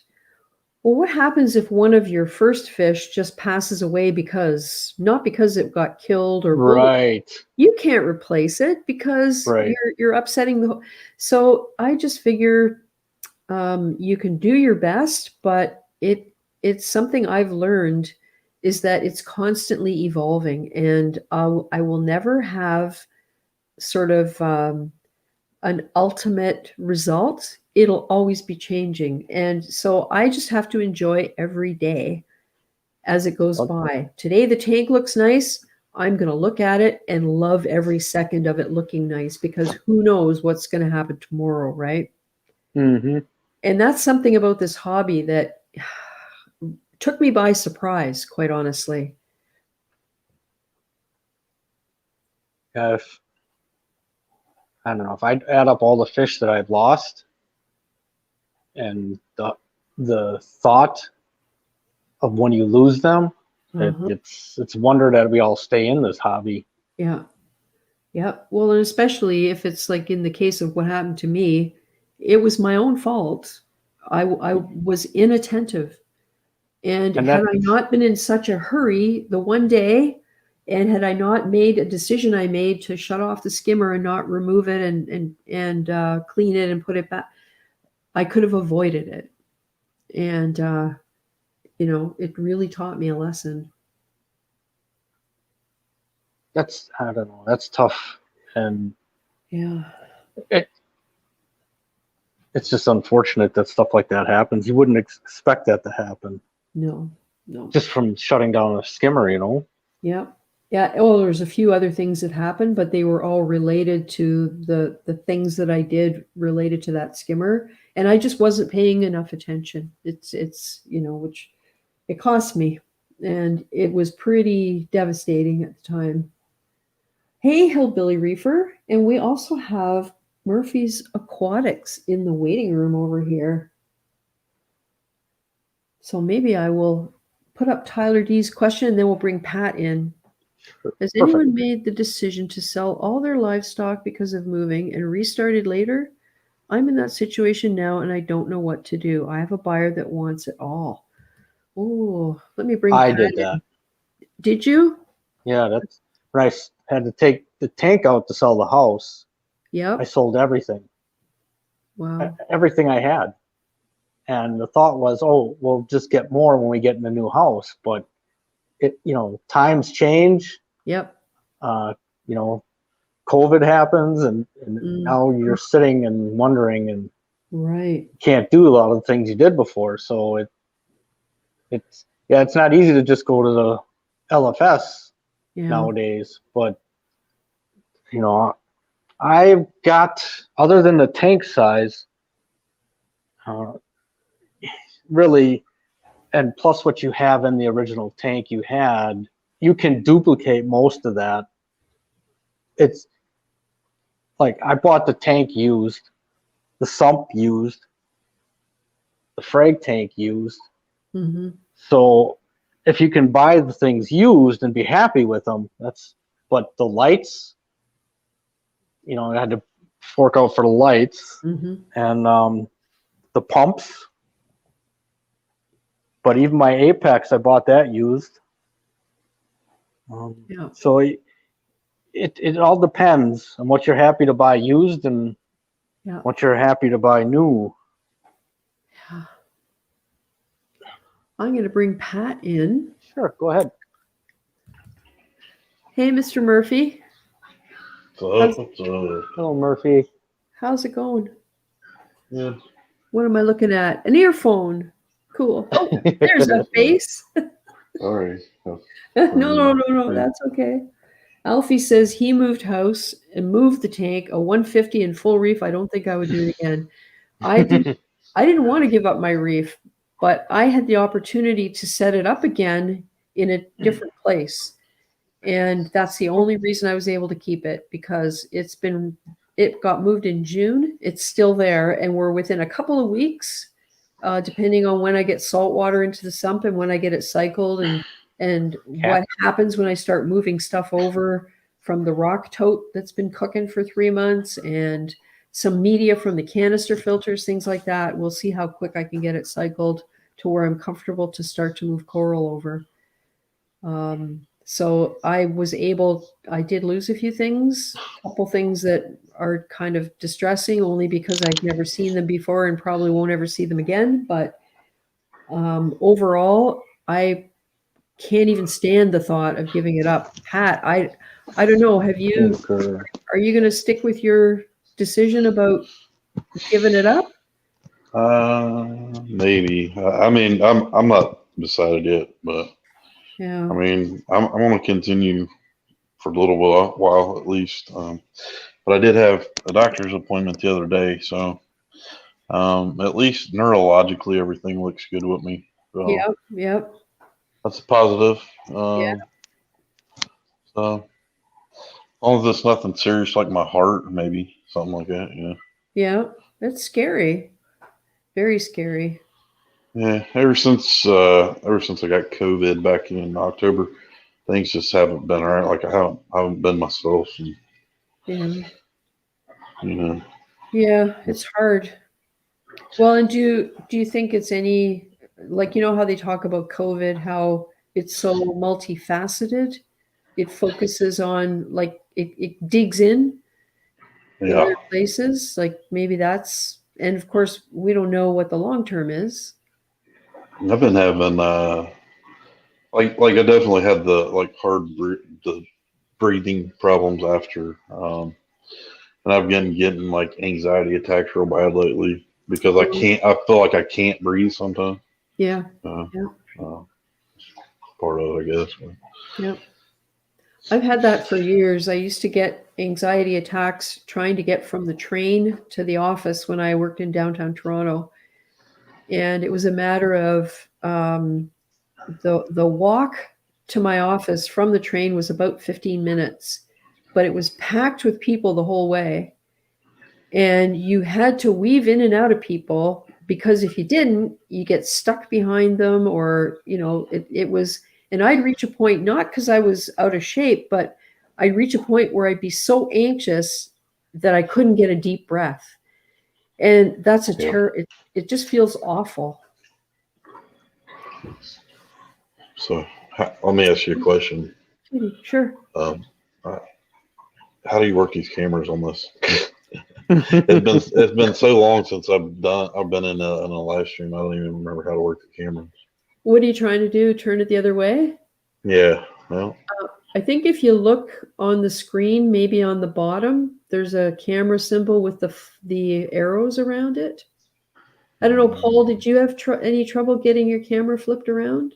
No, I just clicked on cam and then it gave me an option, three different options. What do you got for a phone there, Pat?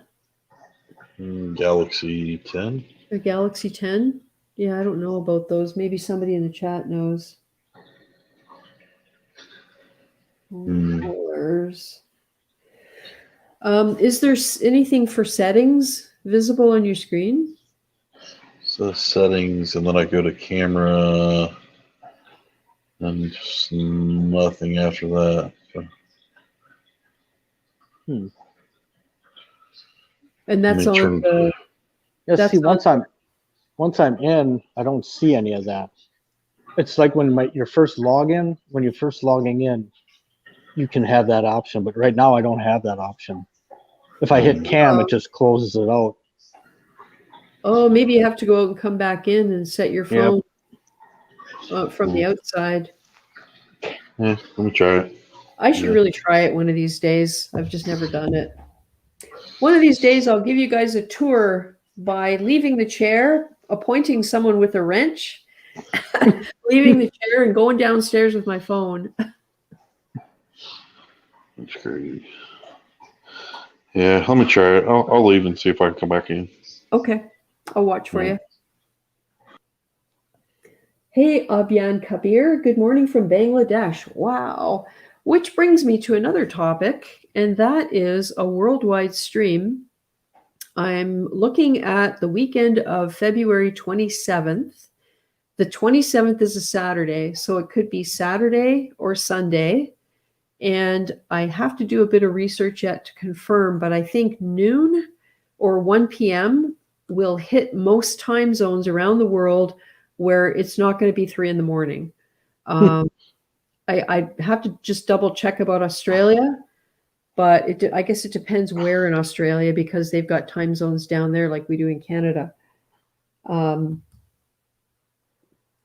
Tyler. So if you guys want to think about that, let me know what you think, because the question really is, will I have a Saturday night live stream and a Sunday noon, or will I just do one live stream Saturday or Sunday and make it at a time that can pick up a bunch of people that have tried to visit, or like South Africa. I think I've mentioned this before, like other places in the world where it's this is just not a time that's going to work. Moving 8 hours away. Oh, let's try and get Pat back in. Hey, Pat, there you go. There you go. There you go. Yeah. Let's make you full screen. Everybody get their orange glasses. Oh yeah. Yep. Oh, hey, Ryan McCallum. Almost. Welcome. All my euphyllia is closed up right now. Well, at least the frog spawns, most of them. I don't know why. But. Well, what time is it where you are? Is it Central Time? I'm on the same time you are. Yeah, we're in the same zone. Yeah. I think it's 9:30 right now. Yeah, that's what we got here. Does anybody remember these mushrooms? Oh my God. Wow. You know, Pat, mushrooms can cross the border. Just saying. I love that fox face, by the way. One of my bicolor. Yeah, the bicolor. I need another one. I got some bubble algae over here, but it's not horribly bad. Ooh. And what is that? That yellow favia? Yeah, so yellow submarine favia. Beautiful. Kenzie, you remember Kenzie? Yep. He came over and helped me frag some stuff and got Cool. some goodies not so long ago. So. How's he doing? Good. He's almost through college, and he's getting ready to be a full-time nurse. So Good for him. That can't be easy right now. I always told him, work on your college and then do the fish tanks. Yeah, the hobby will still be around when you've changed your focus. 8:35 in Bangladesh. Okay, so 12, 11 hours. All right. Okay. Nice. I'm on my third round of SPS right now. I had some dinos when I first set the tank up, and then I had some other issues. Yep. I've got a couple pieces that are originals. Oh yeah. Everything's moving now. I got this Montipora stellata from Blue Carbon, and it's like 10 or 12 inches wide now. That's ridiculous. That's So cool. I got, That's the green, the blue skin with the green. yeah. That is nice. I got other stuff sitting on top of it now. So. Are you trying to control it? Yeah, it don't kill it either. So. Wow. Hey, David L. Welcome. The Raja Rampage. Yeah. Is that dinner plate size or holy smokes? That's a big one. Yeah, it's pretty close. I'm gonna check something. Come on. Pretty close. I did make a couple frags about a month ago. So. Nice. That looks like a soft coral to me. There's a new Ghani. Yeah, Goniopora, they're so beautiful. Mine are not doing well at all. I think the alk is way too high for them right now.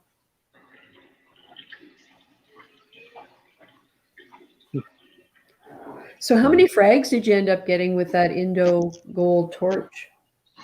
I have, let's see, 1, 2, there's 3, 4, 5 in there, and there's 4 in the other tank. So 9, some of them are doubles, a couple of them are triples. Wow. Yeah.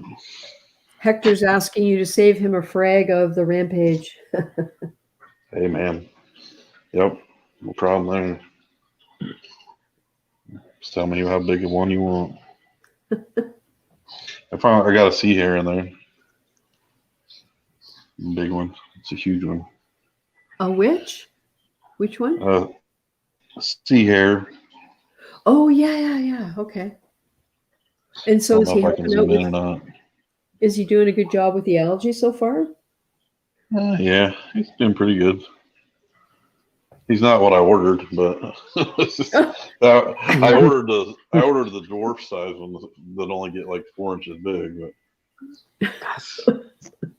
But well, if he does really well, like Alex, you'll probably have about 15 of them by this time next year. a sea hair? Or maybe it's a sea cucumber. It might be a sea cucumber that he has. Yeah, you know what? It's a tiger tail. Tiger tail, yeah. I had one of those a long time ago in my 100-gallon that I used to have, and when I took it down, I ended up having like I think there was 3 or 4 in there. It's split that many times. I don't know why, but yeah. Did a little bit of work on my sump today too. Oh yeah. Yeah. Things doing pretty good. I got your. It looks nice and clean. Your nah, it's dirty. Got your bubble magus curve 5 there. I had the A5. Yeah, that's the elite one though. So EC. Pretty good. So it's doing good for you? That's awesome. Wow, look how high up off the water I got it. Like the pump's barely under the water. So holy smokes. Well, I'm getting a Deltec for the new tank, and it's already got a name picked out, but I'm not telling you. Shoot. It's gonna be something like Fabio or something, right? Oh no. Yeah. It's gonna be fun. If it ever gets here. I mean, they're still trying to sort out how to get them across the border without it costing an arm and a leg for shipping. All right. Yeah, been a while since I hopped in here. I figured I'd stop in and see you for a little bit. Yeah. Well, it's good to see. Always love to see the eye candy. If anybody likes zoas, there's like a big, see all those zoas in the back? Yep. Those are all like the white zombies. Oh, yeah. Got 3 frags of those, 3-hole disc. Holy smokes. Yeah, there's a lot of comments in the chat about save me this, and I would like one of that. And that's this guy is pretty freaking awesome. This 24 karat gold octo spawn. Ooh, it's the color is amazing. It's I don't even know the species name. It's like starts with a Y, kind of special, I think. Nice. That one and this one are the same breed. But me and Billy had one of these a long time ago when he worked for a certain coral vendor. Yep. and we both lost them. And I finally just found one like 4 or 5 months ago. So Nice. yeah. Hey, He's like, Grizz oh, Aquatics. Thanks, Grizz Aquatics. I will certainly do that. That would be pretty awesome. Cool.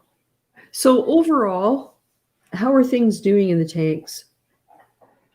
me, it's Yeah. on autopilot. I mean, Yeah. weekly water change. Yeah. I do about 25 to 30 gallons a week on the water change. Yep. Yep. And I'm using Tropic Marin right now. Yep. Yeah, I'm using the Tropic Marin Pro Reef. Yeah, I can't find it in stock anywhere right now. That's kind of an issue. You know, it's a supply chain thing, I'm sure. It's got to be. I was talking to Billy earlier. I was like, Tropic Marin is sold at Petco now. So you would think if they got to deal with a huge supply chain like that, they would have the capacity to, get more salt out there. But Well, somebody said, and I kind of think this might be the case, when you think about, like, the stuff's made in Europe. Yep. I'm not sure where. Somebody's asking what the big orange one on the left is. Marcus Aurelius 187. What is the big orange one on the left? Yeah, probably that. It's called Sun-Kissed Cephastria. Nice. And we're always told that Cephastria are low light coral, right? Yeah. I put it back in that cave and where it was just getting like 20 or 30 par, and it's coming out into like 300, 350 par right now. So Yep. I found that with the Party Crasher, it really does need light. It doesn't do well in low light. So maybe they're different, just like everything else. So this one, go ahead. This one's it came from Big R before he passed away, but it's his Sun-Kissed Cephastria. It's got yellow polyps on it actually.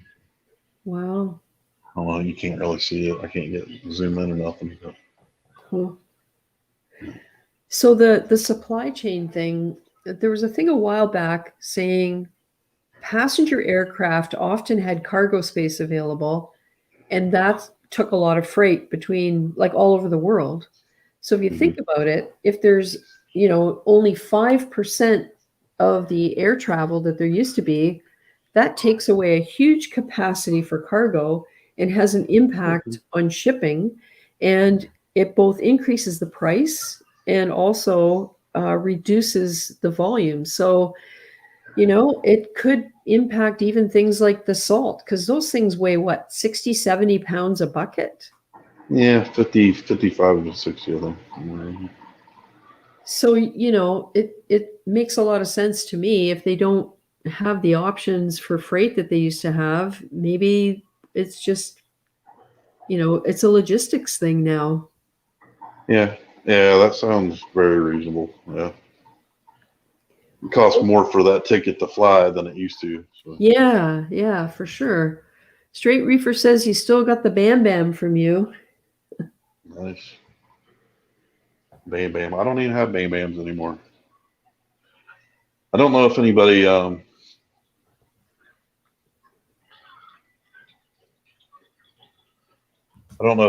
ever seen the rainbow Yodas I used to have, but they used to look like acid refluxes, but they've changed. They morphed into like this orangish color. These are about the brightest ones I got. They're pretty awesome, actually. Wow. Not doing too good right now. I just started taking care of this again because I haven't been feeling well. But started running some carbon, which I tried to get it all away from carbon and GFO.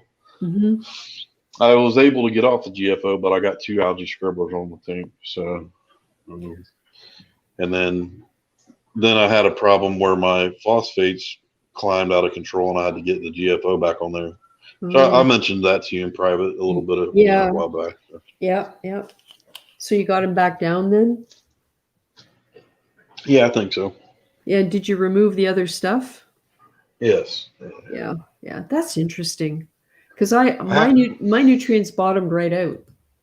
But then I lost all those fish, and that's the main thing I attribute that to. Yeah. I wondered. Interesting. I wondered about that. But, Yeah. And how are all all the right. fish doing? Good. I haven't had any losses for a while. My Desjardins and the Selfin thing, Yep. they get along pretty stinking good. That's good. They all actually get along except for this butthole right here. It's a Caribbean thing. Oh yeah. He was the big bully till the Desjardins got a little bit bigger, and now he's like, hold on, buddy, I'm going to be bigger than you, so you need to stop him. You know what kills me about the Desjardins and the sailfin? Like, my God, those things are a foot in diameter when they put all their fins out when they're a decent size. Mm-hmm. Yeah, so yeah, they'll probably end up having to get rehomed soon. But I've actually experienced some of these bigger tanks, not all of them, in captivity in large tanks, and their proximity is only a couple foot. And they don't really swim a lot until you get into like the Achilles, the powder blue, and things like that. You know, I did have an Achilles for a while, and he would run himself crazy in my fish tank, just back and forth. So that's what happened to him. I think he got stressed out and finally died. But this guy just run laps around the power head all day. Isn't that funny how they do that? My Tomini Tang did that all the time. And the yellow started when I first got it. And then for some reason it doesn't do it anymore. I think we broke Reef Man 45. Maybe he ran out of juice. Oh, yeah. So hey, phone died. Well, thanks for being in here, Paul. It was really interesting seeing what you have there. Yeah, it's their behavior is so strange. And I don't know if you heard earlier when I was saying I am getting a pair of the Genicanthus angels replaced that I lost. And I'm getting them on Tuesday. So male and female. The male is a show size apparently with streamers and everything. Nice looking fish. Cool. Oh, yeah. Hey, Chimp the Reefer. Good to see. He says, good to see Murphy in the house. It is really good to see you, Pat. Thanks, guys. Been a while. So, have you been working through all of this? Yep. I was off. I got really sick in April last year, and I was off. I thought I had COVID then, but they wouldn't give you a test unless you got hospitalized back then. So I don't know if I had that back then or not, but definitely had it in October because everybody in my department at work had it. So I didn't lose taste or smell till the day they swabbed me. So I was wondering, like, you know, did they actually put the virus in my body with the Q-tip? Oh, brother. Yeah. There's so much we don't know. And I'm really starting to lose faith in the numbers that we're hearing because they make no sense. And our province on Tuesday is going to go to the stage where some areas are allowed to open stores again with limited capacity, yada, yada. And I'm just thinking, I get that businesses are really having a tough time. I really understand that, but I don't want to go in anywhere yet. Because the variants are here now, I'm just really, I want to just go at home and avoid the whole world. Yeah, I mean, the main thing is some people really, I mean, like, okay, so I got bad blood pressure and my cholesterol is really bad. Yeah. That's the two things, and I'm overweight. Okay, those three things against me. Overall, it was not a bad experience at all. Yeah. I mean, I had like, a fever for about a week or 10 days, and my chest hurt a little bit, and cough, basically like a bad cold. My mom had it. She's 70 years old. My stepdad had it, and he's got worse health problems than me, and he didn't even get it as bad as I did. So, yeah, I don't know if it's really necessarily anything to be afraid of, because I've heard, and I'm not saying that you guys shouldn't take it seriously, but I've heard that a lot of people doctors are thinking that if you're going to die with maybe in the next year or two, then it might take your life. Yeah. So obviously, if you're critically ill, anyways, and like, okay, so Washington State and New York were like the epicenter of the United States when we first got it, right? Yeah. They didn't know, so they were sending people back to their retirement homes and nursing homes with COVID Yep. Yep. instead of isolating them. Then these ventilators we got, I heard, I don't know if it's true, but I think it's pretty likely that basically they were blowing people's lungs out because they're turning the ventilators all the way up. Yep. Yep. But like I said, overall, it's probably not so bad. There's like 98.8% survival rate, something like that. So Well, at any age. To me, quality of life matters, and what really scares me, I'm like you. I'm in a couple of risk groups. I'm overweight. I'm over 60, and I'm diabetic. I have been for 40 some years.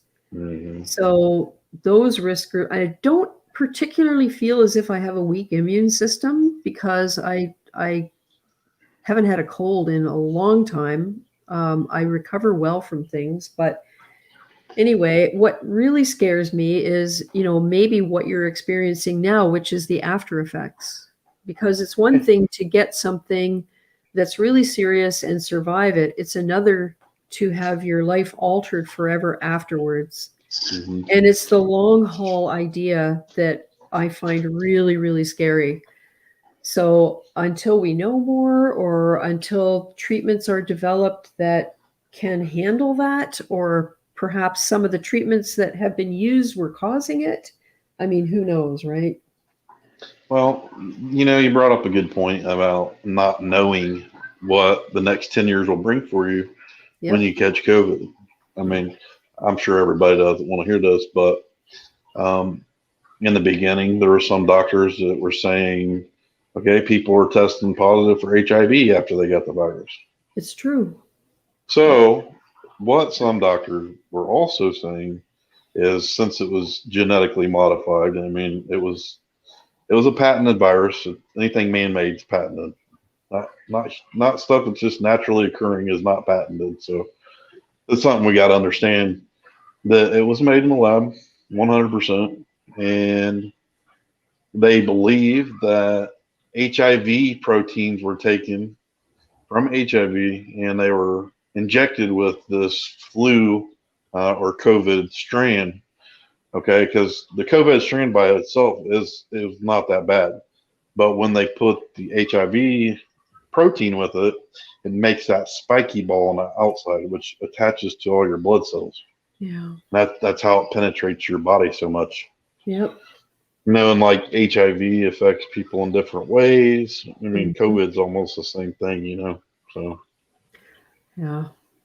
Hopefully it's not true, but it could be. Well, I count my lucky stars that I'm not the kind of person who craves social interaction, because it's got me this far. But my husband and my daughter are both having a hard time because they are that kind of person. And it's really, really hard on them because they can't, they feel cut off from everything. Yeah, it's been pretty easy for me. Like I said, I would just go to work most of the time anyways, 5 or 6 days a week. So yeah, nothing new. And then the only major thing is not going out to eat, right? That, you're right. That is one thing that I really do miss. Yeah. But I think I've become a better cook. I actually make a bit more effort now than I used to, but that could partly be because I have a much better kitchen than I used to. But anyway. Well, no, new house, everything tastes better. You know how it goes. Yeah, it must be. Yeah. Yeah. Well, I don't know. one step at a time, right? Yeah, hopefully we get back to where everything's open back up. If I do stay in a hobby, I'd like to get back to some shows. I probably we'll never sell at a Reefapalooza again or anything, just because the rent for the booths are so expensive. Yeah. Not that it's not a cool event, but I think last time the booth was $1,200 or $1,300. So Yeah. um, Yeah. The first day of your show is spent paying your expenses. yeah, we did quite well. I thank my lucky stars on that. But when we was on the way home, we kind of had an accident with the car. So Oh, geez. there went most of the, but that's a couple of years ago now, so not a big deal. Yeah. That's the only thing I would miss, like things I like. Just like if you got a hobby, that's the biggest thing. You got to go to like a convention center or something. That would be the hardest part for me. Like if you're Yeah. into reptiles and stuff, a lot of people, their enjoyment is getting to go to these reptile shows and stuff. So. Yeah. Yeah. It's true. And I mean, that's one of the things that makes me really glad that I was able to start doing the live stream thing, because it's a way to stay in touch with everybody once a week about what's going on and, what they're doing, how things are going. And yeah, I remember Reefapalooza Chicago, where we met in person, was only like a year and a half ago, October 2019. Yeah, it seems a lot longer. Yeah, and within months, everything had changed. Yeah. And I made the decision not to go to the Niagara Coral Show March 11th. I came across it somewhere, and within a couple days, they had canceled it because everything that was happening. There's Harper. What a cutie. Say hi. She's great. I think she's wanting me to go sit down with her. Yep. Yep. Broke Reef Man saying, hope they figure this stuff out and you get better soon. Yeah, me too. I'm positive, hopefully. So the biggest thing to me was like neurologic, like because I've had vertigo since 2014. So yeah, my husband's got that right now. It's horrible. It's horrible. Yep. Yep. Well, and I mean, it has to be in your mind. I mean, it would surprise me if it wasn't in your mind, thinking about Dave and how he felt, the issues that he started to have. And I think back to him talking about doing some stuff to clean up a website, and his hand was hurting. And then all of a sudden he couldn't play the guitar anymore. And then it got worse. And yeah, neurological stuff scares me too. I'll turn my camera off. Shoot. It's good that they ruled that out. Dave basically went from thinking he hurt his arm at work or something. And a couple months later, it was like he can't even hardly move. So yeah, it was fast. Yeah, too fast. Yep. Well, diabetics get neuropathy, right? It's nerve damage. And I kind of freaked out a few years ago when I learned that it's not just your extremities that suffer nerve damage. It's the nerves that help you swallow. It's the nerves that help you breathe. It's the nerves that help you see and hear. It's all of the nerves that can be subject to neuropathy. And that really, really made me think. So it made me a heck of a lot. I was always careful, but it made me a heck of a lot more on top of things. So yeah. Hector says hi to Billy. Yeah, I just talked to him a while ago. He's doing good, everybody. Nice. Clean your ass. You got a little 4-line wrasse in here. I've never seen one before in person, but there he is. He's probably the coolest wrasse I've ever had. A 4-line. Oh, cool. Yeah. And what's he like for personality? Does he bury himself in sand? I have no idea. To be honest with you. I don't, I'm in here maybe 2% of my time, so Yeah. I don't come and watch them. If anything, usually I'm about ready to fall asleep before the lights go out, so I'm like, oh crap, I forgot to feed the fish. I'll run out here real quick and give them a little food, and maybe Yep. Well, about it. your priorities are what they are, right? So Mm-hmm. it'll be temporary, I'm sure. I As far as the hobby, yeah. I cleaned these pumps last week. Look at the Cool. they're massive beasts. They're only at like 0.5% or like halfway turned up. Wow. And what are they? What pumps are they? The Tunzi 6105. Oh yeah, I have 6040, and that thing's crazy. Yeah. But I'm seriously thinking about getting more 61 Tunzies because they're good. Oh yeah, I just cleaned them for the first time, and that's Wow. almost 2 years, year and a half, something like that. Wow. I got 6105s in the front, and then I got 6095s in the back on each side. Jeez. And this is a 4-foot tank? Yeah. Nice. Yeah. I can't even tell you how many gallons per hour it's pushing, but it's definitely over 50 times turnover here. Yeah. Yeah, it's going to be fun setting up wave makers and pumps for the new tank for me. I'm still kind of undecided about a couple things, but we'll see. Yeah. Yeah, picking your wave pumps and stuff like that. That's a hard decision, Ecotech makes good stuff. Yeah. But I didn't like how you can't really position them the way you want them, and yada yada. But you can't aim them. I did some research on the Tunzies, and it's basically saying anywhere from 6 to 12 years lifespan. So, oh boy, that's pretty good if you ask me. I mean, that's getting your money's worth out of a pump. So. Well, I bought on sale on Boxing Day, I guess, some Tunzi nano streams. I bought 4 of them. Mm-hmm. And the reason I bought them is it's the first time I've ever seen a Tunzi powerhead that doesn't have a controller say that they are able to be used for on-off cycles, which means I can use them with my high-door smart wave and have them go on and off, because before you just burn out the pump.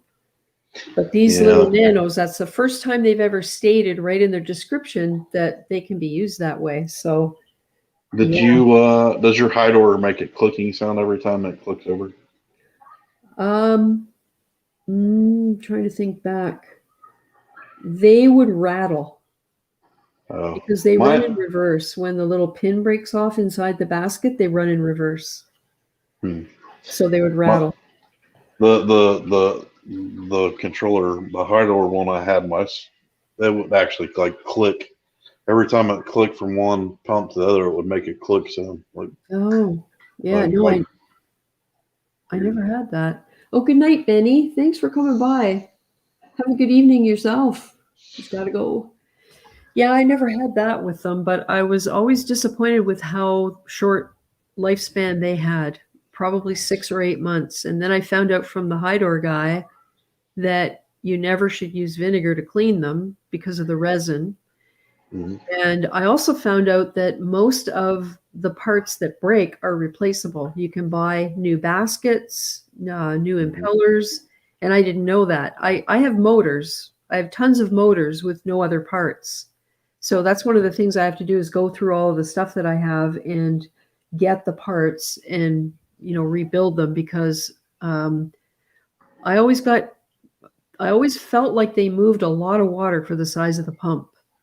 Yeah. And I just didn't like that the baskets were so fragile. As soon as that pin broke off inside, the thing would run backwards. So for on-off use, they were no good. But if you had them on all the time, they were fine. But that's not how I used them. I think if I'm not mistaken, a lot of people try to mimic the Tunzi pumps with the impellers. I can't remember what it is, but they like the stopping and starting burns most pumps out, but Tunzi's have something. I can't remember what it's called. You have to forgive me, but like the impellers do something special when they stop. Like they're different somehow. Yeah, they have a little a small rubber bumper on either side of the basket, like opposite each other. Mm-hmm. And I'm pretty sure the way the blades are on the impeller, they can only move one direction. Yeah. And so that's why it works. I think it was what I was seeing. Like a lot of them, when they would stop, the impeller would actually run backwards for a brief second. Yep. And these just when they stop, it's like cold stop, dead stop. So, Weird. I don't know. It's weird stuff. I'm not a scientist, obviously, but yeah, I'll get off here and let somebody else come in, and I'll probably in the chats or something. Okay. Well, it's really good to see you, Murphy. And Yeah. I hope things get ruled out one at a time, and that it's just a matter of time, before it turns it around for you. Mm-hmm. Yeah, I hope so. We'll see what happens. I'm hopeful. Yep. I'm actually I got a good doctor now. That's trying to actually help me out. So Yeah. I mean, I've already met my deductible for the year, and it's only February, so Oh boy. I'm on a roll. Yeah.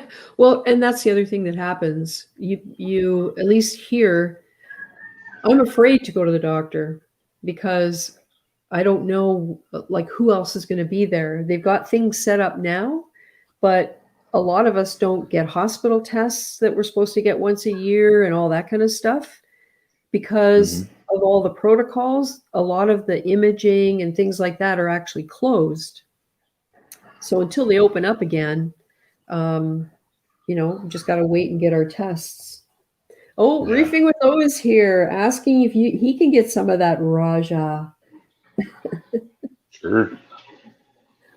Paul R made it. Hey, Paul R. Sorry, Pat. I don't think I'll kill it this time. Oh, I was going to give him an Aussie. Shoot, what was it? An elegance coral at Reefapalooza last time, but it ended up checking out like a couple weeks before Reefapalooza. So. Oh, geez. So, hey, Reefing with O, nice to see you. And Paul R made it. Yeah.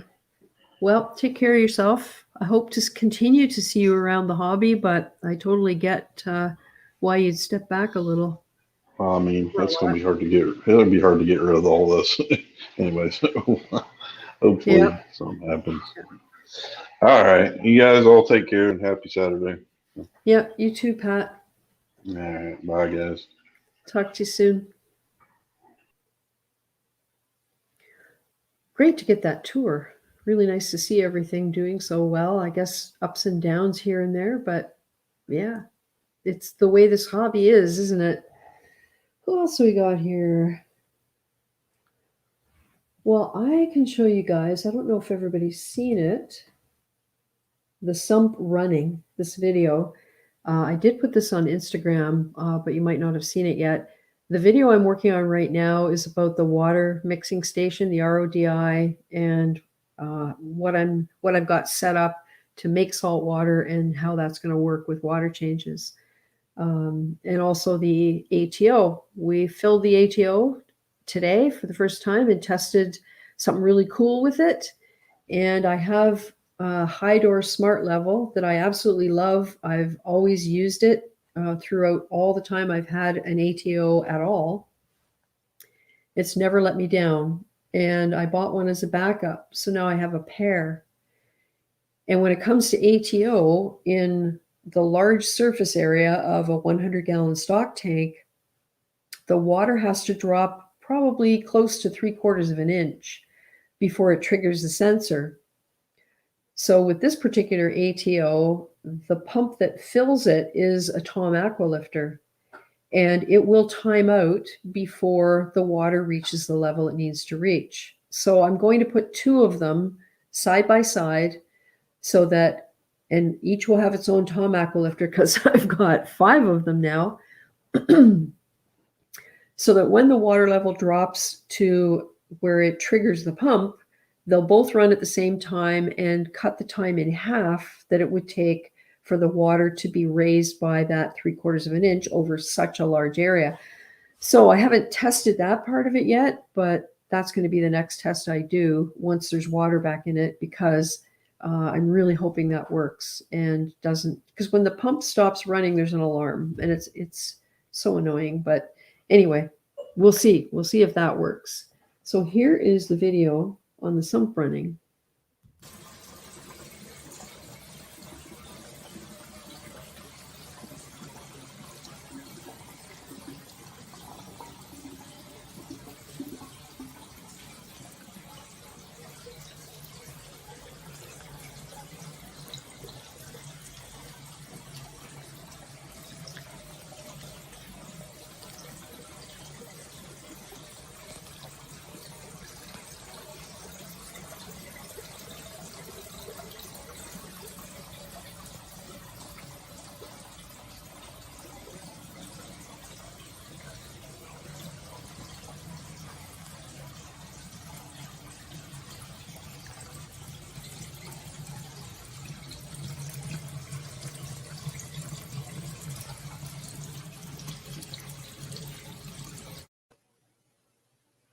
So there it is. That was the test of the sump. And we had to mess around with that pump for quite a while. And you saw the valve I talked about earlier. But she's balanced. It's working. And the reason this matters is that this is for the temporary setup until the tank arrives. It's going to get salt water in it. All that was fresh water. It'll be replaced with salt water. Then I have to cycle it. And my REEF will be moved from the 90 gallon where it's living right now into the 150, the big one in the middle. The hooks are up in the ceiling for the Kessel to be hung up above that. There's also a hook above the shallow 50 at the top because I want to put Chaetomorpha up there with some biomedia and things like that. It seems like a good spot for it. So that's where it is now. So I don't know if anybody has any questions. Waterfall sump. Try a gate valve. They're awesome. Yeah, we talked about a gate valve. I probably will have 2 of them, one on each return line, just for that really, really fine tuning that I'm going to need to get things balanced once the tank is here and up above it.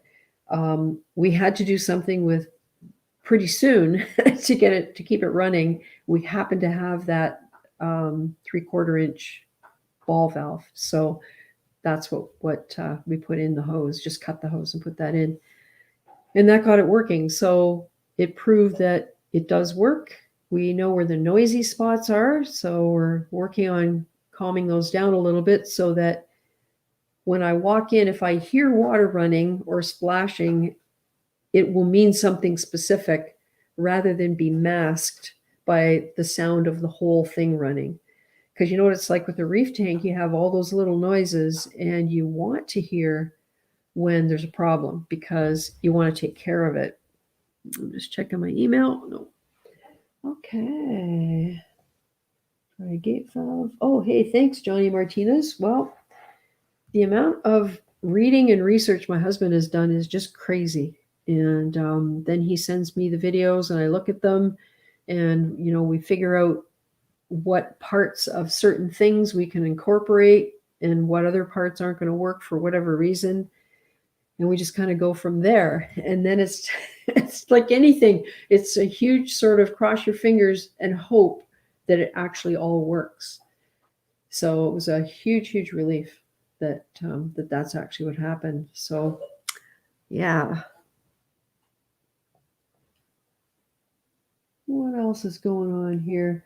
So if anybody is interested in getting the link, I'm going to put the banner up so you can see it. There we go. And it's 10:15, so we've been going for just over 2 hours now. Wow, feels like about 15 minutes to me anyway. Let's see. Gate valves are awesome. New tank has one. Love it. They're hard to get in Australia, but a store here just started getting them. Yeah. The biggest problem I have, and I don't know if anybody noticed the ball valve on the T pipe coming down from the 150 down into the 100. That's for water changes. There's pieces of wood on the handle because I can't budge that handle, that red handle. I need the lever to turn it. And we're going to dress that up a bit so it doesn't look so quite so jankety. But the problem is I have arthritis and I have a very, very hard time gripping something. This is as closed as I can get my hand.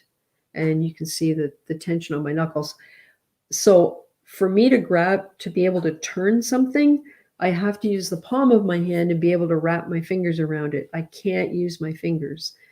So unless it's got such a light touch that I can just use my fingers and turn my whole hand, if I have to grasp it to turn it with any strength, I can't do it. So that's one of the reasons we didn't put ball valves, or rather gate valves, in the other plumbing, because those giant ones, I just use two hands and I can turn those without too much of a problem. But the smaller red one is too small. I can't get both hands on it. I can't even budge it. Actually, the first two that we got in the order that I made wouldn't move at all. And so they replaced them. And of the two, one does move. And so that's the one that's been installed there. So yeah. And who have we got here? The Herm. Oh, thanks, man. Just wanted to say, ever since I saw you on Reef, I like the knowledge you provide and provide now to the reefing community. Great stream. Thank you. That's a really nice compliment. I appreciate it. It's kind of what I've done throughout the channel with even doing videos and things. If I find it hard to find information, I'm sure other people do too. And that kind of guides me for what I put in my videos, what I include, the sources of things and all that kind of stuff. Because it's the help that I would have looked for when I started doing research into something. And the other thing is, when you start doing a broad amount of research into a big project, the stuff you find out from here, there, and everywhere, and it isn't even necessarily something that comes from a reef keeper's video or anything specific like that. It can be from all kinds of stuff everywhere that you can apply ideas and things. So wait till you see the ATO. It's very cool. And my husband got this idea from what someone else did. And so he adapted it to what we needed. And the end result is very cool. In fact, I should probably just upload. No, I can't do it right now. I do have a time lapse of it working to fill the tank, but I have to take it through a couple of steps with iMovie before I can get it in a version that will work on here. So maybe next week I'll show you guys that. Yeah, everybody loves Murphy likes the earlier hours. Good, thank you. I think this is something I'll continue to do. Yep. Mollycoat 111. That's what it is. And I got some. And it does help. It still didn't make the two that wouldn't work budge, but it definitely does help. Hard at work. Just checking to see. No, haven't got any requests. I don't want to miss any requests for a link. Are there any screens or cages on the wet side of your bulkheads? Well, yes. The system was designed to have strainers on the wet side, on upstream sides of the bulkheads, because the center 150 is going to be where my reef goes. So of course I'll have fish.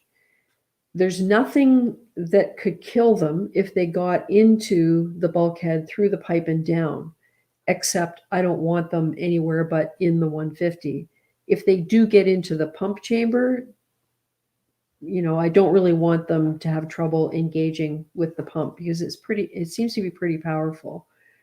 So when we first started running the system, those strainers were really impeding the flow.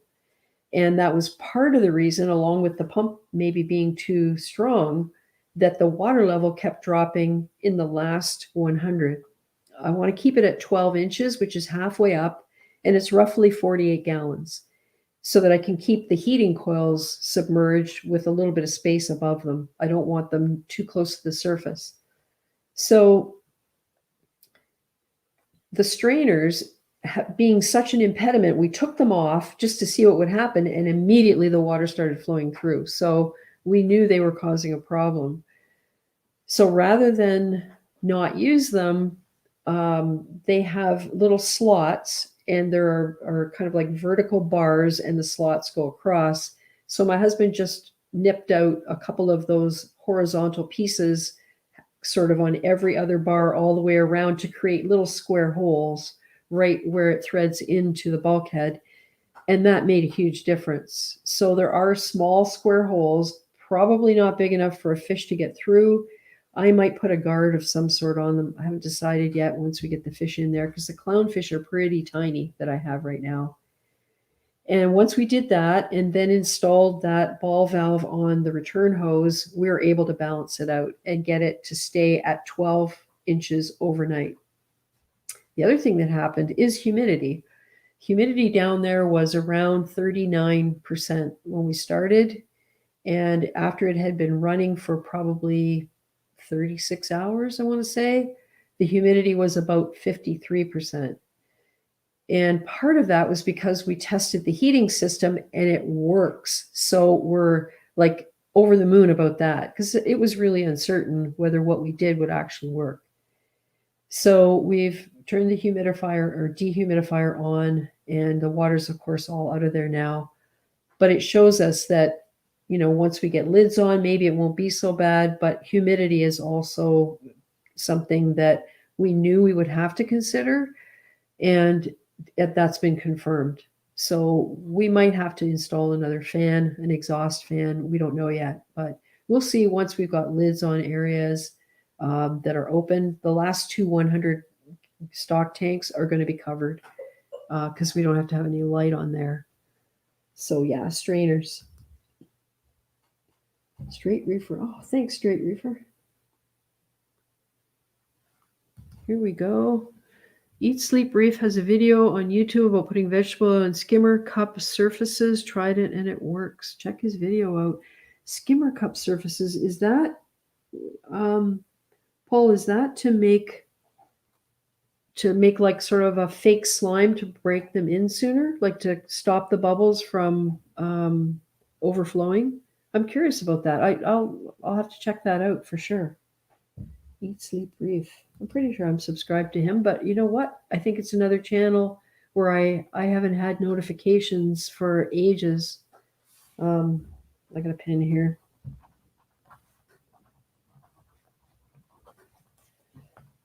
Well, on skimmer.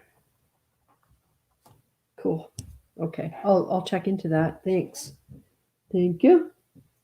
Oh yeah, Ugly Man says he saw his video yesterday and it was good info. All right, I'll check into that. Okay. Any other questions about that? Yeah, the bubbles pop. Oh, cool. Okay. Yeah, that would make sense to me. When I clean the skimmer cup at where the 90 is right now, I just empty it. I don't touch the inside of it. It's pretty disgusting right now.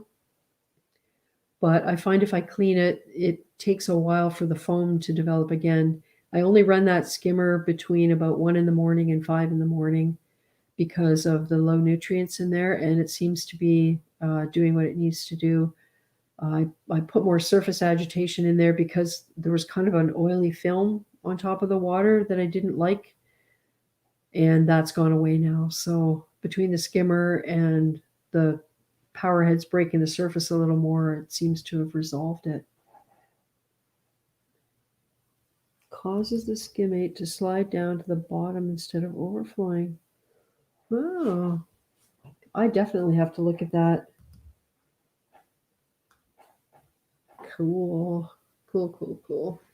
I don't know if I have anything else here I can show you guys that I haven't already.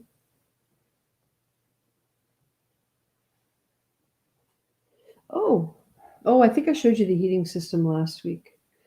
I checked just before the live stream, and the way I'm doing the saltwater mixing station, there are two separate 65-gallon containers, one above the other. And so each one has 50 gallons of water in it. And of course, I have to get the temperature up from like 60.2, whatever it is in the RODI container, pretty much what it settles at from room temperature, up to whatever I can mix the salt at, which I think is around 75. So I have a heater and a power head in each container. I've got two power heads in the upper one. And when I checked before the stream, the upper one was 70.2 degrees and the lower one was still flashing blue because I have the Fluval E100. Not big enough, I don't think. So once those get up to temperature to where I can mix the salt, I'll be doing that. But I might need to bump up the heaters because this is, I put that water in last night at about 11 o'clock. And so it's been almost 24 hours and it's just not heating up quickly enough. So there's that to figure out as well. You know how you get to the point where you're just so tired, you just want to sit down for a while. By that point in the evening, I was pretty exhausted.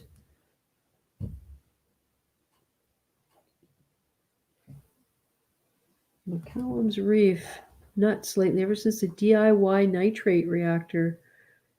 Is that a sulfur-based media that you put in there, Marcus Aurelius?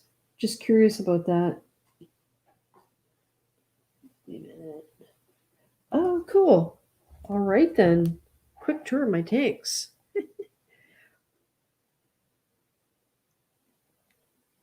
I will send you that link right now. Let's see if it's still in my paste. Nope. All right, bear with me for a second here. Go back to the email, grab it.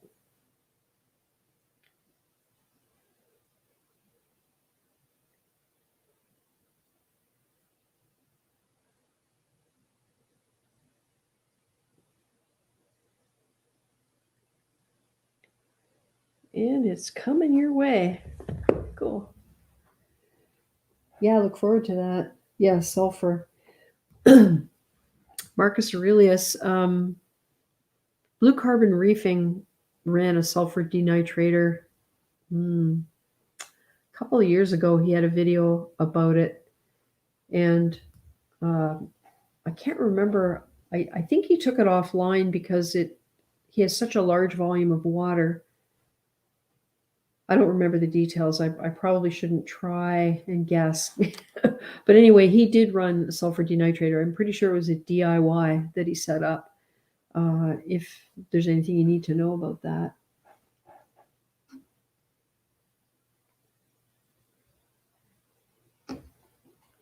Yeah, cool idea.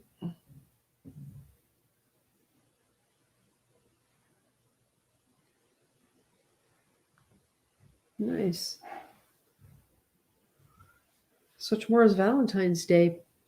So I hope everybody's got plans, or if you don't have plans, well, that you enjoy your day. However, my husband and I have been married for 43 years, and it's just another day. But, you know, like I said to him today, we like to think that we appreciate each other every single day.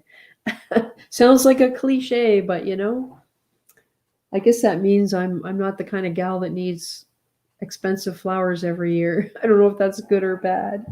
The alkalinity always goes real low. Yeah, who knows? Maybe that was the problem that he had.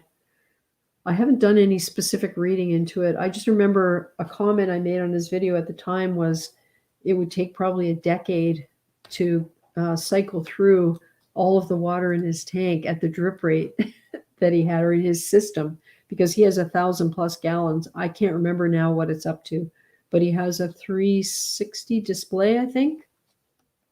And then the rest is all in the basement. in all of the various parts of his sump. Oh yeah, 43. It's 43. Yeah, it's going to be 44 this year, 1977.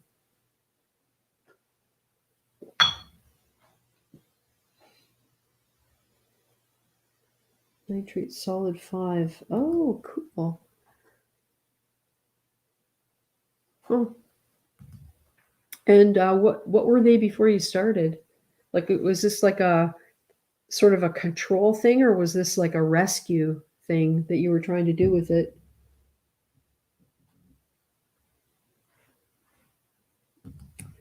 Get rid of that banner. Yeah. Ugly Man said if his girls would let him, he would come in and see us all. Let's see if I can move some pictures over. I do have some photos. Oh, here. Why don't I show you the pictures of my aquascape that I've been working on? This is like really, really early days, but it's kind of where I'm headed, but I'm not 100% sure if that's what I'm going to end up doing. So I will get these put in here.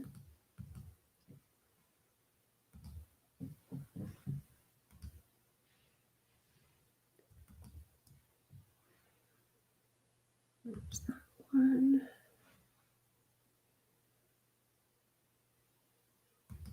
I probably should have done this beforehand.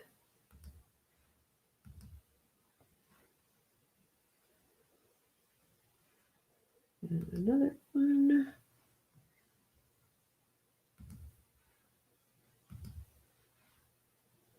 Okay.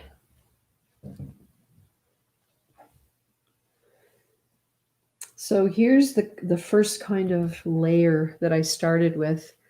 And this is Carib Sea, South Seas base rock, and shelf rock. And what I'm hoping for is something that's kind of almost symmetrical.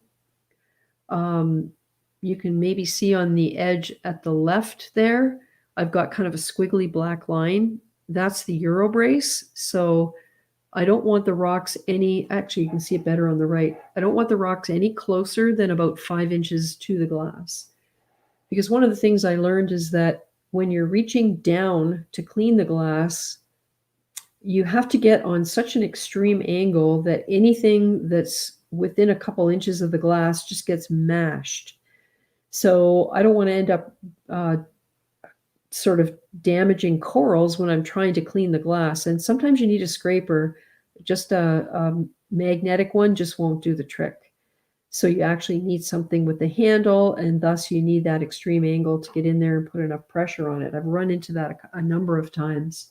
So that's the back layer. And then this one, the little piles of rock in the middle there, or in kind of, there's 2 on the left and 2 on the right. That's the starting point for a couple of arches. And I can't do anything with that until I get the cement going, because I'm going to have to build them one layer at a time. The idea is to have arches that are reasonably high, but not out of scale with the rest of the rocks, but have little terraces, all like little steps all along the outside edges so that I can mount coral. And to do that, I need to cement one layer at a time and support underneath it, and then do the next one and more support until I get to the very top on each side, and I can put the keystone across the top, sort of thing. So that's the next one. And then this one here, that's just a different angle. This is after I moved some of the rocks at the back to make large spaces in caves for the fish, because as I said earlier, I realized I was not allowing for some of the bigger fish that I hope to have. So that's kind of where it is right now. These aren't the greatest pictures. There is a short video, but I can't upload it right now. And now I have to figure out how to get these things modular so that I can actually move them. Okay, Ugly Man's Reefing is here. Ugly Man 34. Hello. Hi, how you going? Good, how are you? Yeah, pretty good. What time is it there? It is 2:30 in the afternoon.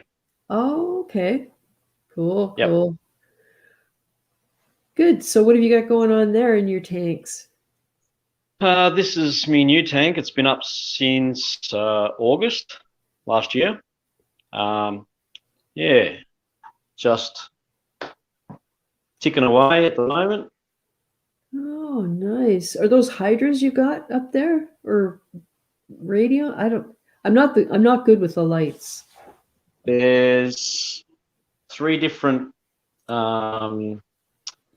generations of radians on this tank at the moment because I'm just mucking around with a few things. But yeah, it's what, a Gen 3, 2 Gen 4s, and 2 Gen 2s. Oh, nice. It's really nice that they look so similar, so you can actually do that. Yeah, the underside isn't quite the same on the Gen 2s compared to the Gen 4s, but it's close enough.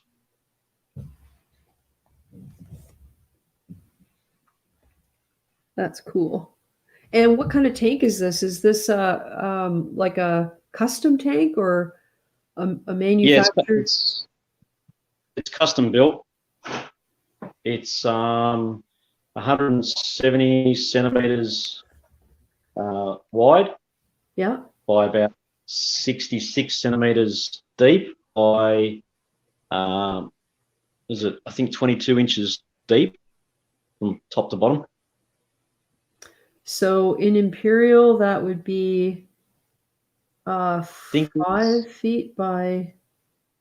Yeah, it's just a bit over 5 by just a bit over 2 foot by just under 2 foot high. Oh, nice. Yeah, it's a custom size because of the position it's in. It's a very tight spot. Yeah. Sorry, I'm just stepping over toys here. Cool. Yeah, it's custom size for the position because most of the pre-built tanks didn't really fit the spot very well. Mm-hmm. So yeah. And so what did you do for a stand? Did you have them build you a stand as well, or did you do one yourself? Yeah, I got a guy in a town near me because we're in a country area. Mm-hmm. I got a guy in a local manufacturing joint to make up a custom steel stand for me. Oh, nice. Give me a second. I'll try and take the covers off because they're all magnetically positioned on the actual stand. Oh, nice. I'll just see. I don't know whether I can do it one-handed because these magnets are very strong. But give you an idea, I don't know whether I can focus on them here. Keep your phone away from them. Hang on a sec. I'm gonna have to put you down. Yep. Yeah, I remember trying to get video of something on a frag rack and my phone went all crazy and I realized it was pressed right up against the magnet that was holding the frag rack onto the glass. And talk about feeling panicked. I was sure I had ruined my phone. Sorry. But basically, doing this camera work is hard. Basically, the stand is all steel tubing. Yeah. Box tubing. And the guy that made it, I had him actually double up on the actual beam that holds along the front. Uh-huh. So that way I don't have an actual frame piece here. It's all open. The whole front of the stand's open. Oh, yeah. That's nice. Yeah. Makes a huge difference in how easy it is to get in and out, I bet. Oh, yeah. It's fantastic. So easy to get in there because my previous tank, I had a 4-foot tank previously. It was just a nightmare because of the center brace. Yeah. I just, every time trying to get the skimmer out and trying to, get reactors out and in, it's just a nightmare. Yeah. Drove me mad. So this tank, I decided not to have the actual front brace support in there. Yeah. Yeah, it's quite hilarious how the only time we find out what the ideal situation is by experiencing the not so ideal. So you wind up going through so many iterations of one tanker design after another until you finally reach the point where you find what works. And in my case, I won't even know that yet. But anyway, it's definitely a hobby where you gain from experience. Just trying to work out how to change this camera to the main camera rather than this front camera. What type of phone is it? It's a Motorola Android phone. I think Murphy had to go out and come in because the option, Broke Reef Man said the option to do the camera thing is when you first enter. Oh, okay, yeah. But that's, I don't know whether you can see it, that's the side view from the in paint. Look at that beautiful clear water. That is gorgeous. Yeah, I'm running carbon and filter socks on this system. Mm-hmm. And it looks like you've got super surface agitation there too. Yeah, I've been in the hobby for nearly, it's going on over 15 years now. Wow. And I found that I had better success with pumps, at least one or two pumps facing the actual surface. Mm-hmm. And the more surface agitation, the better, as far as I'm concerned. Yeah, I don't think you can ever go wrong with that. I've got two big tons pumps running in the system, two 6105s, and two MP40s on the back panel. Nice. So do you vary the modes on your MP40s through a 24-hour period, or do you have them run the same pretty much all the time? No, at night they turn down to 20% and run for 8 hours on 20%. During the day they're on pulse mode, and they run about 50% on pulse mode. It's on for 50% for, I think it's about a minute, and then back down to 20 or something like that. I think it runs at. Oh yeah. It's a custom profile. I've got a Reef link, so it controls them. Yeah, yeah. And so then that probably works really great with your tons of pumps to interact with that flow. So it gives you some spin. The tunsies are on pulse mode as well. So the left one turns on for 15 seconds and then switches off. And then the other right-hand side one turns on for 15 seconds and then off. So they alternate. Yeah.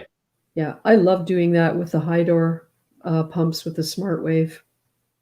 It's what I use to keep the rocks clean behind the main, along the back of my tank. And I was kind of blown away at how well it worked. So that's why the back of the rocks on the new tank is going to be at least 6 inches away from the back panel, so that I can do the same kind of thing and just keep it clean and give the fish space to move. And and I like the rocks. You've got the two kind of bombies there. Yeah, I didn't want too much rock work in this tank. My previous tank had a lot of rock work. Yeah. And I just found it just got dirty and chock full of detritus and everything for over the years. So I got sick of that, and this time I decided to go a little bit more minimalist, a lot less rock than previous. So did you then add biomedia or anything to make up for the filtration? Yeah, I've got Marine Pure block. I don't know whether you can see it. There's Marine Pure block in this pump chamber. Yeah, yeah. And I've got a bunch of Marine Pure balls in the other section as well. Right. But I don't know. I've gone a lot less on the biomedia this time in this tank, Hmm. and so far it seems to be fine. So Cool. um, And you have I've a got this. calcium reactor there? Yeah, it's an Avast Marine one. Oh, cool. Yeah, I bought it off a friend who was selling Avast Marine stuff, Yeah. and it's pretty good. But I'm having trouble with. I've got a custom regulator set up. Hmm. I'm having trouble with the needle valve at the moment. Yeah. I Yeah. bought a swage lock. It's a pretty expensive valve used for scientific equipment, but I think because it was quite old, it was brand new, but it was in the pack for God knows how long. Hmm. The O-rings inside it have failed. Oh. It's not flowing the amount of CO2 that I want it to, so I'm gonna have to take it and get it serviced, get new O-rings put in it. Right. Yeah, so Yeah. I'll be setting a calcium reactor up for the first time for this build, so it's going to be all new for me. yeah, they're tricky to get going, but once they're going, as long as you've got a good needle valve, or if you use one of those carbon, what's it, Carbon doses? dosers. Yep. Yeah, Yeah. I really should have I should have bought one of them to go with me regulator instead of going the needle valve way. But yeah, Well, you live in your yeah, and it's one of those things where I feel like going the needle valve route makes you really understand how it works, what it does, what the function of it is, how to troubleshoot, and then you can sit back and take it easy. yeah.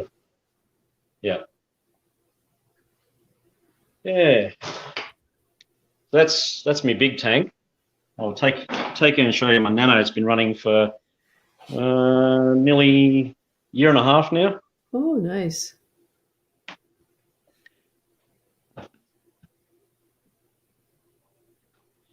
This is it's an Aquametic Blenny. Very nice. I like the mushrooms. Are those red mushrooms you got at the bottom? Or is that They're Lobos. The bigger ones are Lobos, and that's a Oh, okay, yeah. what's it called? Aiken. I'm just trying to remember what it's called, but it's an Aiken, but one of the bigger polyp Aikens. Very nice. It's not the Lord Howensis. There's been a lot of scientific reclassification with acants lately, and I haven't been able to keep up. Yeah, this is a different sort of one. It's there doesn't seem to be any definition between the polyps. They're all sort of. Is it the acanata? Maybe the acanata, the one that spews its guts when it tries to kill its neighbor. Yeah, I'm not sure. This one, that was called a Banksii. Oh, the Bauer Banksii. Bauer Banksii, yeah, that's it. Bauer Banksii, yeah. Cool. Yeah. Very cool. But this tank's been going pretty good in the last probably 3 months. But then I'm starting to get some weird growth, and I don't know whether it's the light or I changed salts. But all the SBS in here all started to all the flesh started to bubble. Oh. I don't know whether you can see the tips on the stag at the top, but they look like Aikens. The flesh on them has gone all bubble. That's weird. Oh, you're frozen.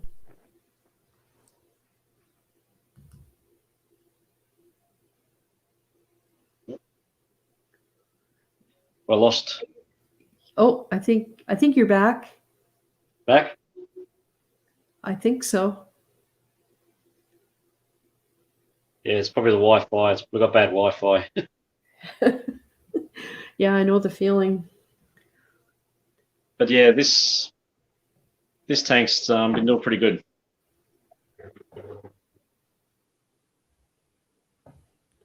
I've got in in the back, it's got a little refugium and an old ton skimmer. Yeah. It's an old tons 9001, I think it is, or something like that, 9002. Yeah. And it's got a chamber in the center. I modified the back because the way the flow worked on these aquamanic blennies was really ordinary, and it was kind of designed for the skimmer that it come with. Uh-huh. So I cut the actual back panels out and then put new glass plates in to redirect the flow. Oh, okay. And it gave me the option of putting in a refugium. So I put in a refugium in the back, and that turns on at night, and I've got Cheeto growing in the back of that.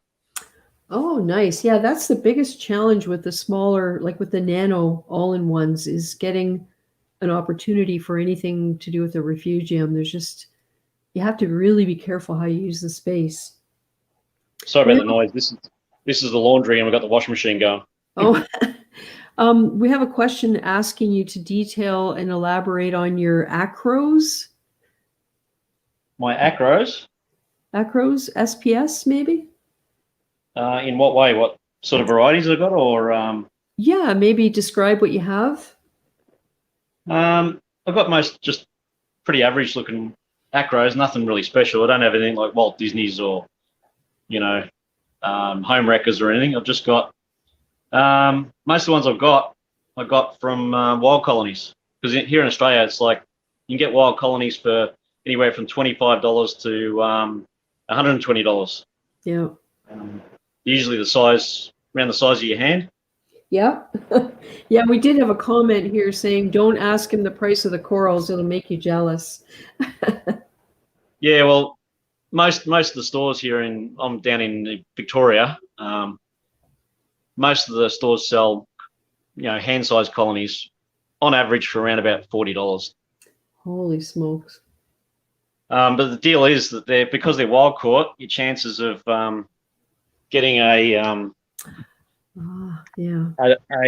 green coloured one is pretty high. I thought you were going to say some sort of a pest. That too, you can get ones that are just absolute pests, but it's pretty rare with SBS. But yeah, like the colonies, I don't know whether you can see them. There's a millie colony up the top here that's kind of an orange pink with blue tips. That was just a wild caught colony. I bought it. When I bought it, it was brown. I think I paid $25 for that one. And I've had that that come out of my old tank. So I think it's about 5 years old now, that colony. Wow. Yeah. And, no name to it or anything. Don't know whether there is a name for these ones, but same with this is a pretty common teal blue stag. Got another one that's kind of blue base with yellow sort of tips. We've got one in here I lost the main colony in the old tank when I moved everything. It's a hard one to see, but it was probably, I don't know, the size of a basketball in my old tank. Holy smokes. And it's from Western Australia. And it's deep blue with they're kind of a yellowy polyp. Oh, nice. But it's the furriest acro I have ever seen in my life. It's just, the polyps on it are insane. It looks almost like a millie, but it's not. Wow. I've got some of the usual ones, SBS, like what's it called? Forest fire monties. Yep. I've got a phoenix monty in the rockwork down there. I don't know whether you can probably see it. What colors are a phoenix monty? It's like a goldy orange, bright gold orange flesh with bright blue polyps. Wow, that sounds gorgeous. I've got what's it called? A gold rush Montipora frag there. That I bought probably 2 years ago. Lost a lot of the main colony during the transfer, but one of the frags survived. Standard green Monty Cap. Yeah, most of the standard stuff. I've got a smooth skin acro up on this big bommy. Oh, okay. at the back there. It's kind of a purple color. Mm-hmm. That one was grown from a frag from another collector, another hobbyist. I've got a bunch of small frags I cut from my previous tank, because as I was transferring from the old tank to this tank, I had an elk swing. Oh. It just so happens me GHL doser, I had the very first gen doser on the old tank. It decided to fail, Oh dear. like probably a week before I was ready to transfer everything. And the elk went from, I was running 9 DKH, went from 9 to, what was it? I think it went to 4.5 Ooh. within the space of probably, I don't know, 2 days, because I was dosing quite heavily with elk, and yeah, because it failed, the elk just dropped through the floor and everything started to RTN. Oh geez. So it was a mad rush. I was supposed to take it all out bit by bit. Instead, it turned out to be a mad rush to get all the acros out and try and save them all. Wow. Yeah, and you know, that's the kind of thing you can't predict. Otherwise, No. you could have planned for it. But you know, when you have an equipment failure like that, it's not like you can have a spare one of those sitting in the cupboard. No, exactly. I had no spares, and yeah, and I do shift work, so I work 4 days on, 4 days off, and my shift is 12-hour days and nights. And I was on night shift at the time, so I worked from 7 till 7 at night. And yeah, so I didn't notice that the doser had failed. Oh no. And my old tank was running, I was dosing 250 mil of solution a day of elk. That's a cup. Yeah. Oh man. So you can imagine if the doser fails and it stops for, a day or more, you lose your elk really quick. Yeah. Because they were all big colonies in a 4-foot tank, and it was chock full. Wow. So the elk consumption was huge. And yeah, just that, I think it was probably would have been nearly 2 days. It was not working for properly. Holy smoke. But you know, looking at this, it looks like you've managed to get recovered fairly well from it. Yeah, well, all the pieces of the old colonies I saved have come back fantastic. Yeah.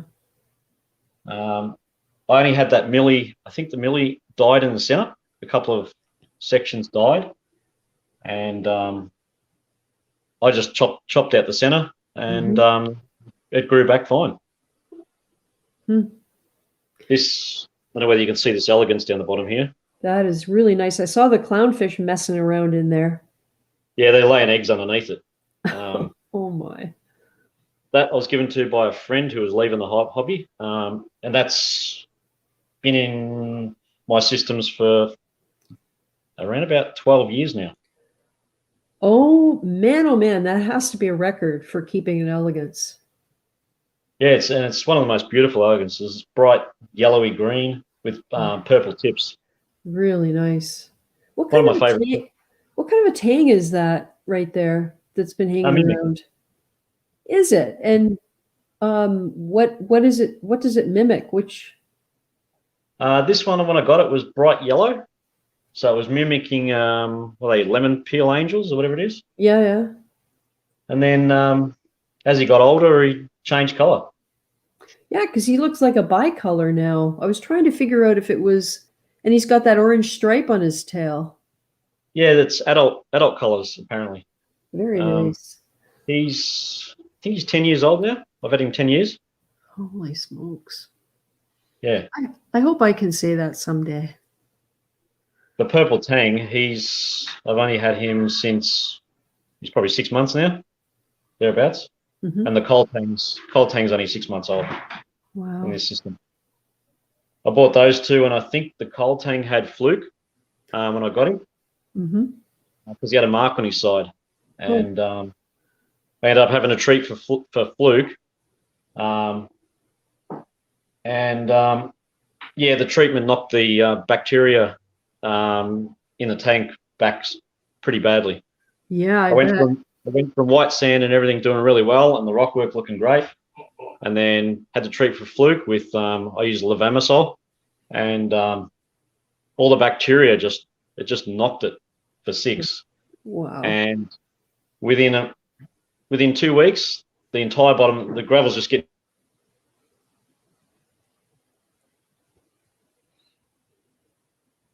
Oh, there's ATF in the house. Hey, Alan, I hope you're doing well. Yeah, oh, are you back now, ugly man? I feel bad calling you ugly man, but you know. It's a nickname I was given years ago by a friend. So it doesn't bother me at all. I'll show you something else with this system. It'll give everyone a laugh, but because this is only new, this tank, and I'm still messing with a lot of stuff. This is the controller cabinet on the end. Oh boy, not necessarily a laugh, more of a sympathetic holy smokes. Because the tank's still in early stages and I'm still trying to get everything ironed out. Yeah. It's just a mess of cables, trying to organize everything, because I'm running an Neptune Apex, the old classic one. Uh-huh. And yeah, trying to get everything sorted and organized is a nightmare, especially when I got a 2-year-old and a 5-year-old in the house. Oh yeah. Well, my 1-year-old grandson's favorite thing to do when the door is open to the fish room is to charge in and stick his hand in the rock tote of ugly, slimy water. And with his other hand, he pulls the tube out of the calcium dosing bottle. So he's not allowed in there he's not allowed in there anymore. I mean, it's not my house, so I'm not there when it happens. I just hear the stories later. Yeah. Yeah, kids go after everything that's at their eye level that looks like it might be fun to yank on. Yep. What's this, Mom? And this is my life. This is why it's hard to manage aquariums at the same time. This is the floor. We've got a train set on the floor right in front of the tank itself. Yeah. Well, this is my daughter, my 5-year-old. Hey there. Say hi. Bye. Hi. Nice. So yeah, that's a quick look. That is nice. I've actually got a video of this system when I first set it up on YouTube. A friend of mine runs a freshwater channel. Yeah. And I'm pretty good friends with him, and he came over and done a video of both this system, the Nano, and I've got a auto water change system on the outside of the house that runs this tank. And he done a video of it. So if you're ever interested, he's got a channel called Aquamate. Aquamate? Aquamate? Yep, M-A-T-E, mate. Yeah, and he's got a video up of this whole system. It's listed as Ugly Man's Reefing. Here, I'll create a banner with how I think. And see if this is the channel. He's Aquamate. His thumbnail for his channel's blue and pink, I think. Mm-hmm. Yeah. Oh, so if anybody wants to look it up, there's the name right there. So it was a video of when you first set this up. Oh, that'd be interesting to see. Yeah, he come around back in November, I think it was, August, November. Oh no, actually it was earlier, sorry. It was probably March, I think, sorry. Yeah. Huh. And basically I don't think I had water in it at that stage. So, but it's just a detail of how all the system and how I was putting it together. So That'd be interesting to see. Well, you know, it looks really well put together and tidy. And, you know, where all the cords and everything are at the end, the management, it happens to us all. And I'm sure you'll get on top of that once you kind of finalize where you need everything. Yeah, well, two things that I've kind of left at the moment has been the cabling and the sump.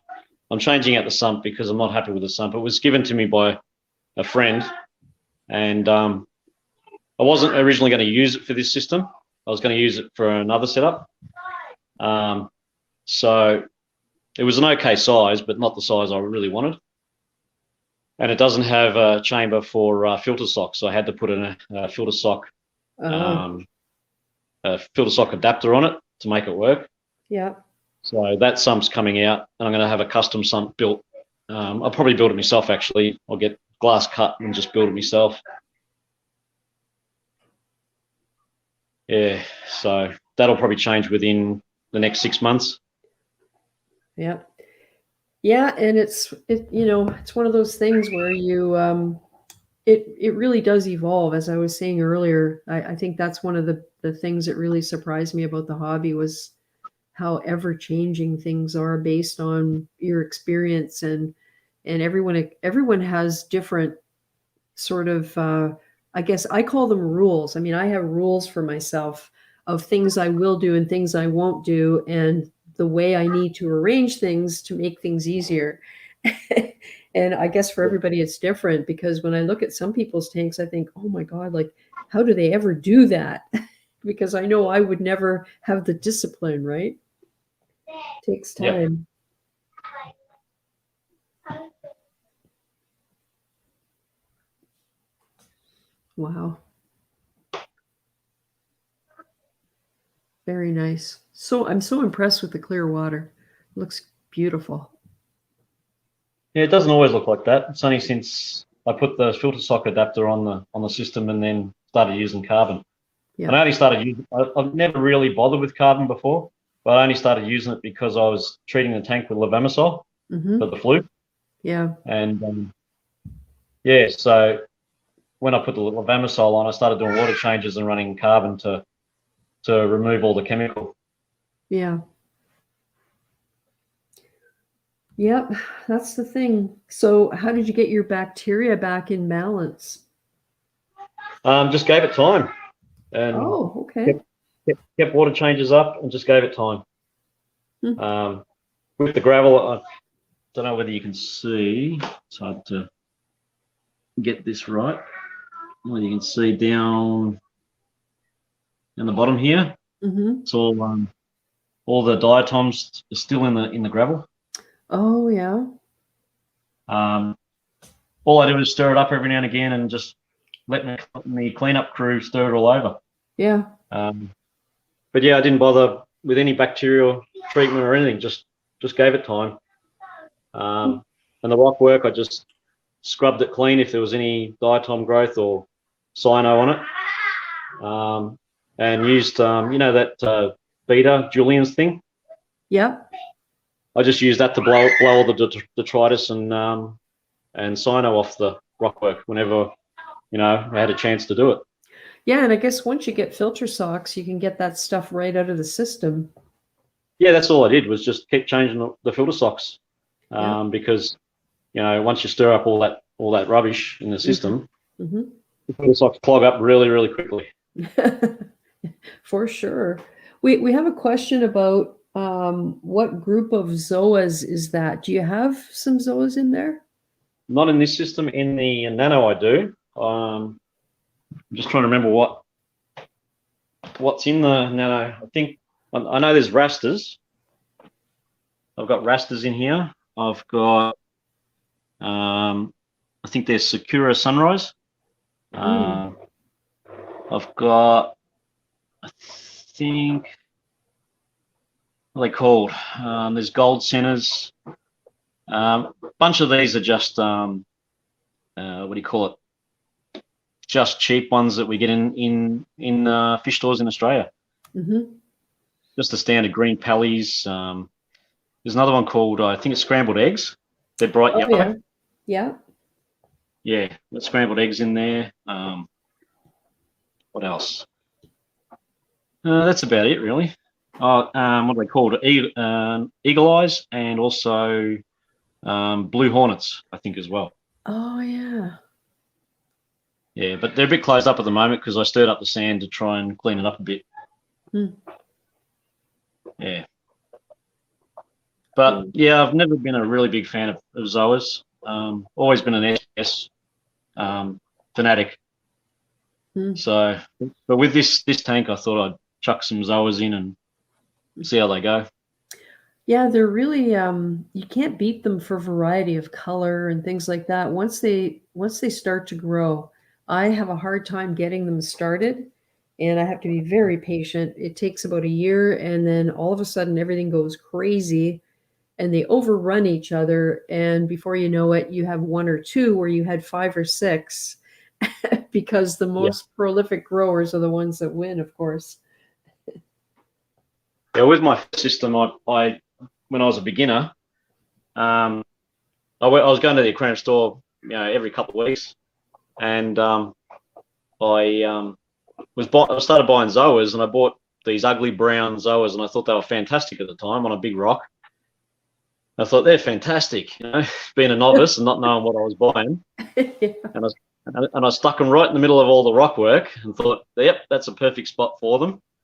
And within 6 months, they'd just basically taken over the entire rock work. Yep. And then next thing I know, I'm spending, hours pulling all the rock work out and trying to rid the rock work of all these ugly brown zoas. Yeah. Without killing yourself. Yeah, exactly. Yeah. I think I spent. No, go ahead. Yeah. No, you go ahead. I think I spent probably at least 2-3 hours just trying to clean all the rock work. It was a nightmare. Yeah, no kidding. Yeah, I've been there, done that. We did have a question about, do you have a pavona or a potato chip coral in here in one of your tanks? Pavona, no, I don't. Yeah, so Alan, I guess that's not what it is. And someone's asking what you use for nutrient export. Just refugiums. I absolutely love refugiums. My old system had one, and I grew Cheeto in that like crazy. And that was pretty much it. I think once or twice I've used Roaphos to drop nutrients. Yeah.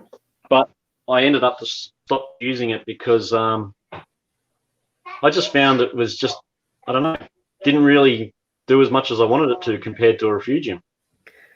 Yeah, that's what I had noticed when I tried to use the resins for phosphate control.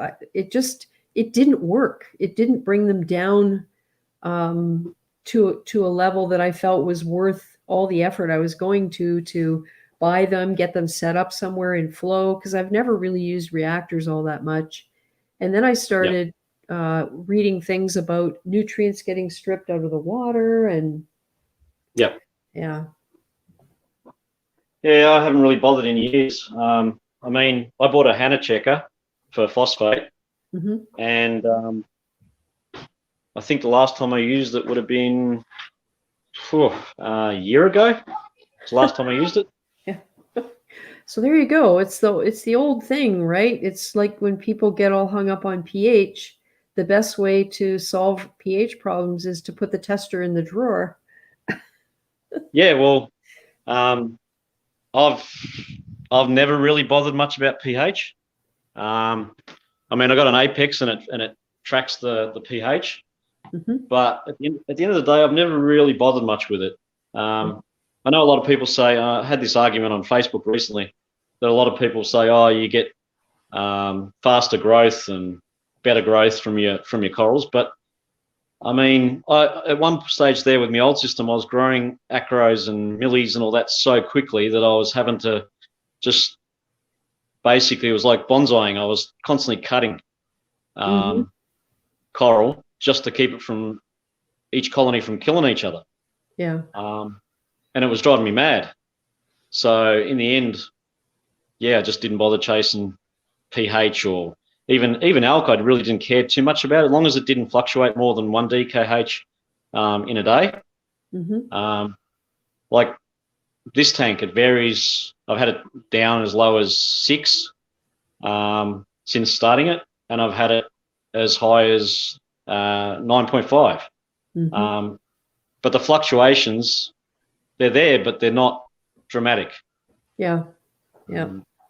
I check the KH every, I don't know, every 2 days just to see. Mm-hmm. And if it's a little bit out, I'll just hold it with a bit of bicarb and that's it. Yeah. But yeah, chasing numbers, I did it for years initially. And in the end, I just put away the Hannah checker, the phosphate checker. I only bother with the KH. And if something's looking a little bit off, I'll check the mag and the calcium. Yeah. And I think, what you're talking about there is part of that whole experience curve where initially you do have to be aware of the numbers so that you can observe what's going on and you know how to interpret the numbers and how to manage what you're doing to achieve a certain level. And as you get more experienced, you reach that stage where you can just look at things and notice this or notice that and not have to worry about it so much. And I definitely believe there's even pH. I mean, the problem with pH is if it gets too low consistently, then it starts to actually retard the growth. Like if you can't keep your pH like above 7.8, let's say, it makes it really difficult. Yeah. But I don't believe in aiming for a specific number. I would much rather it be stable because that matters more. I don't mind if I don't get super fast growth because then you get stronger growth, healthier growth. There's nothing worse than having corals that grow so fast that you can't even brush against them without them breaking apart. Yeah. So I would much rather have solid, healthy skeletons than something that's growing up to the water so fast you can't control it. Well, I don't know whether you can see on the Neptune at the moment, my current pH on me calcium reactors is 6.3, and the system's at 8.05. Yeah. And at night that'll drop down. The pH in the system will drop down to about 7.8, 7.85, around about that. Yep. And yeah, I mean, no issue. No, obviously not. And there's oh, sorry, go ahead. Yeah, I don't really worry too much about it dropping down to 7.8. Some people freak out when they see the system running at 7.8, but doesn't really bother me because it hasn't had any impact. So, well, I guess it depends on time of day as well, because if it's doing that in the overnight period, is the impact different than if that were what it was running during the day? And again, if it's going to fluctuate, it's quite normal for it to go low at night. Yeah. Well, the refugium on this system isn't fully up to speed yet. It's the growth's there, but it's not enough probably the nutrient load yet. So it doesn't during the night. It doesn't keep the pH high like you would expect with a refugium. Not yet, anyway. Right.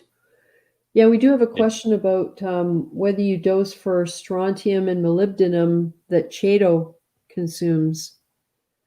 No, not really. Occasionally, I think I throw in. I'll just grab the bottle. This is Australian-made stuff. I occasionally chuck in, whether you can see it in the light. It's called Ultimate Aquacare Iron and Magnesium. It's got a few other trace elements in it, like molybdenum and a couple other things. But it's just a chuck in maybe I don't know, 10 mil every so often. Yeah. It's not a thing I do every week. It's just every once in a while I chuck in a bit of that, and it helps I run Caulerpa in this one. I've got Cheeto in the Nano. Yeah. But I got a Caulerpa variety in this one. And yeah, you can see the difference usually a couple of days later that starts to green up a bit more, gets a deeper green to it. Right. But yeah, if I start to see the Caulerpa go a bit pale, I'll just chuck in a bit of that and see if it helps. Mm-hmm. but I'm not religious on it. I just, it's all visual for me.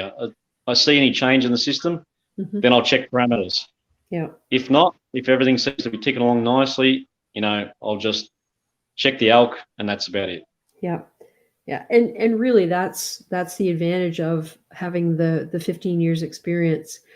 I'm just thinking of people who are coming new to the hobby who are expecting to be able to do that without having to do testing or any of that other stuff. And it's kind of like, I don't know, I don't want to sound patronizing, but it's kind of like paying your dues.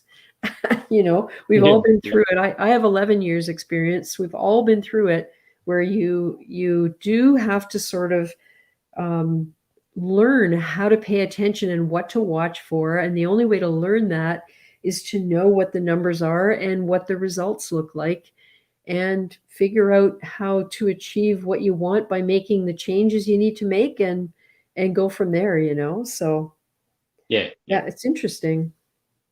like just Cool. recently, I started ramping up these radians. They were previously running on about 50%, and just to cut back on the amount of algae growth on the back of the glass and on the rockwork. So it was running 50%. I started ramping it up, and I ramped it up to 65%, and just kept an eye on it for a few weeks, and then ramped it up to 75%. And then I eventually got to 85%, and I started seeing all the colors of all the corals change. They started getting really, really pale. Mm-hmm. So straight away ramped it back down to 75 and then 65. So it's running on 65 now. Right.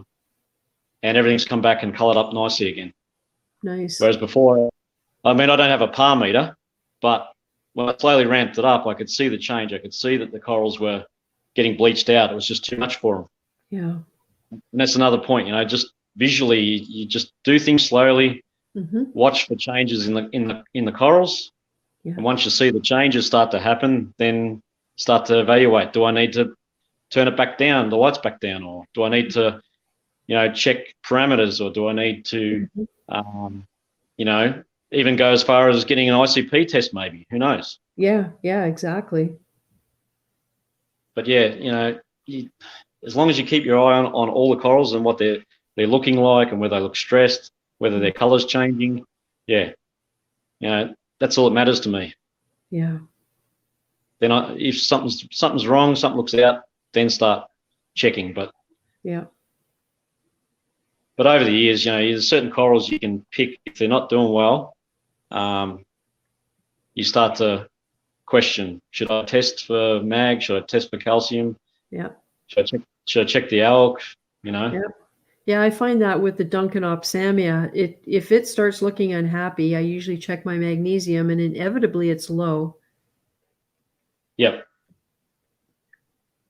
Yeah, well, I saw, I think it's probably 3 or 4 weeks ago. I can't remember which coral it was. One of them was starting to pale out a bit and wasn't extending its polyps as much. And I just went, I better check a few parameters, check my calcium and my mag, and the mag was at 1200.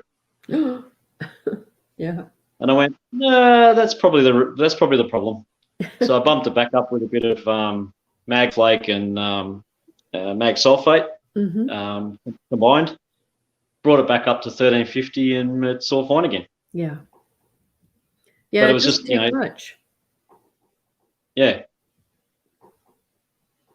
But it's only early days for this system as far as I'm concerned. I'm just letting it kick along. I'm doing water changes probably every fortnight.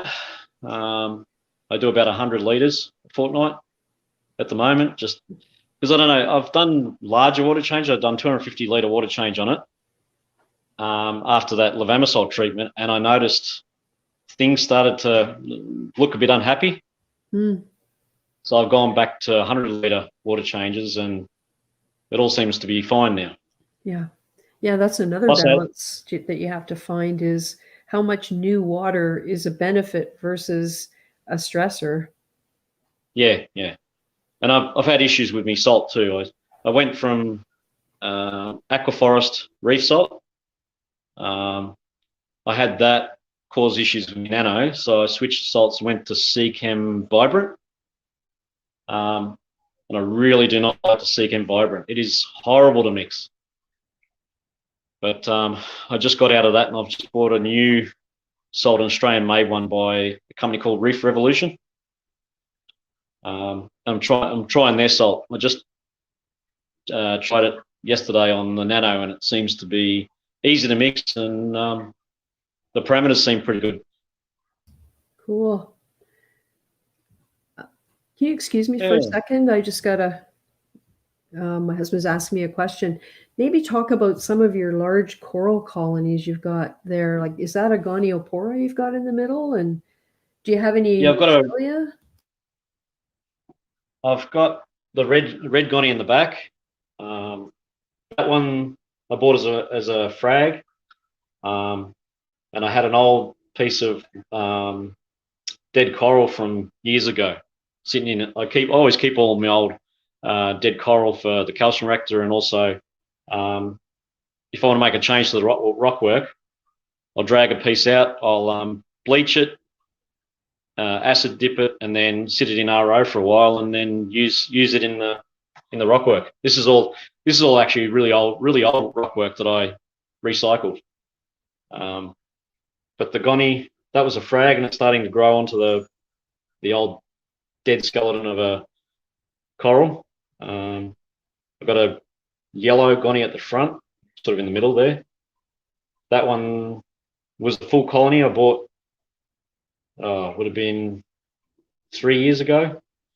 That gonny's, I think I paid like $25 for it, because we get a lot of gonnies in shops in Australia, wild caught. All the Aikens, they're all wild caught here. Most of them go for in about $45 to $80. The Lobo I've had for years. I recently cut it up because it was chock full of emetid snails. Cleaned them all out, chopped it all up into pieces, and spread it between the two tanks, the nano and this tank. Got a maize coral on top of that. It's normally bright yellow, but since I ramped the lights up, it didn't like the lighting. And paled out a bit. Yeah, I've got some chalice a friend gave me. It's a beautiful chalice. It's red with bright yellow spotted stripes on it. Nice. Do you get a lot of chalices down in Australia? Yes, we get heaps of chalices. They come in as big colonies usually, sometimes easily the size of a dinner plate. A lot of shops, when they get the big colonies in, they'll break them up and sell them in smaller pieces. Right. Yeah, those... Oh, sorry. Good night, Johnny Martinez. Thanks for coming by. Sorry about that. No, you're right. Yeah, we get a lot of chalice, a lot of acros, millipora, gonnies. We get big colonies of gonnies in the stores here in Australia. Depending on the color, they can go from anywhere from $30, $40 up to $150. And what are the more uncommon colors down there? We've got tons of reds in the industry lately. Oh, really? The reds are real. We only used to ever get green and yellow. Yeah. And that was back 15 years ago. All you could find was green and yellow. And they were all the varieties that would last, a couple of weeks in your tank and die. Ah. But then some of the guys started finding these red colonies, and the red colonies turned out to be really hardy. And once that happened, then the stores were flooded with red gonnies. Huh. But now people are finding yellow gonnies and the glitter gonnies. They're really popular in Australia at the moment, and they're a wild caught. People are still finding them. Yeah, but colour-wise in gonnies, I haven't really seen any amazing varieties in Australia lately. The big craze here at the moment has been SPS. I don't know how it's happened, but we've managed to get colonies of Walt Disney,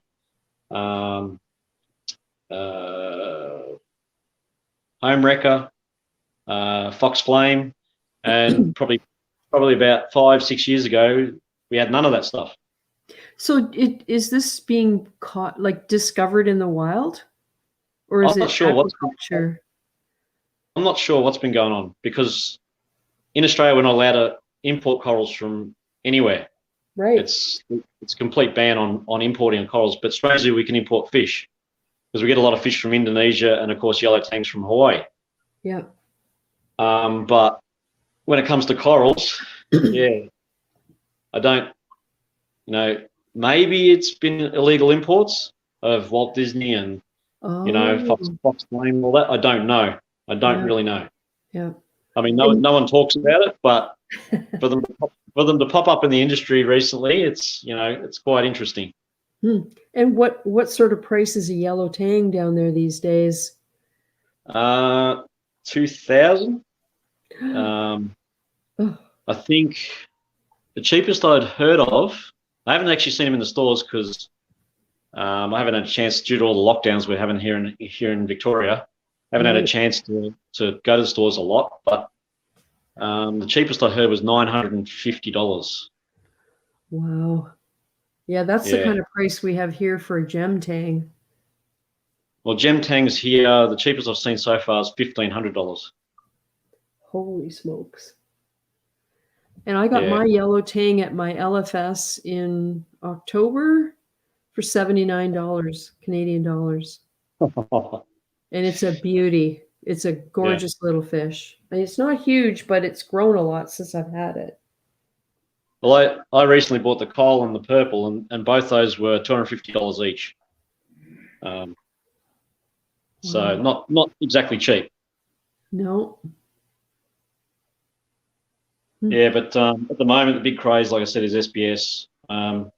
People are selling Walt Disney frags for around about, I think the cheapest I've seen is $800. That's about double what they are over here. In fact, the price here, I think, has gone down a little bit in the last maybe year or so. Yeah, well, I think Fox Flame will set you back over here about $250. Wow. I don't know about Home Wrecker. I'd say probably $1,000 at least for Home Wrecker, right? That's crazy. But somebody's paying it. I guess they can ask whatever they want, but if the stock is moving, people must be paying it.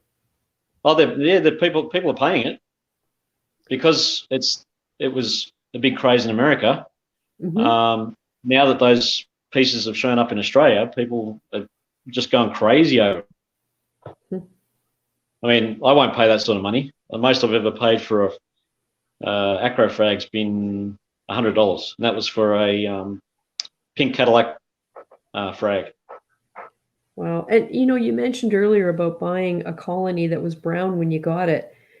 I absolutely love buying the brown frags because you don't know what they're going to become.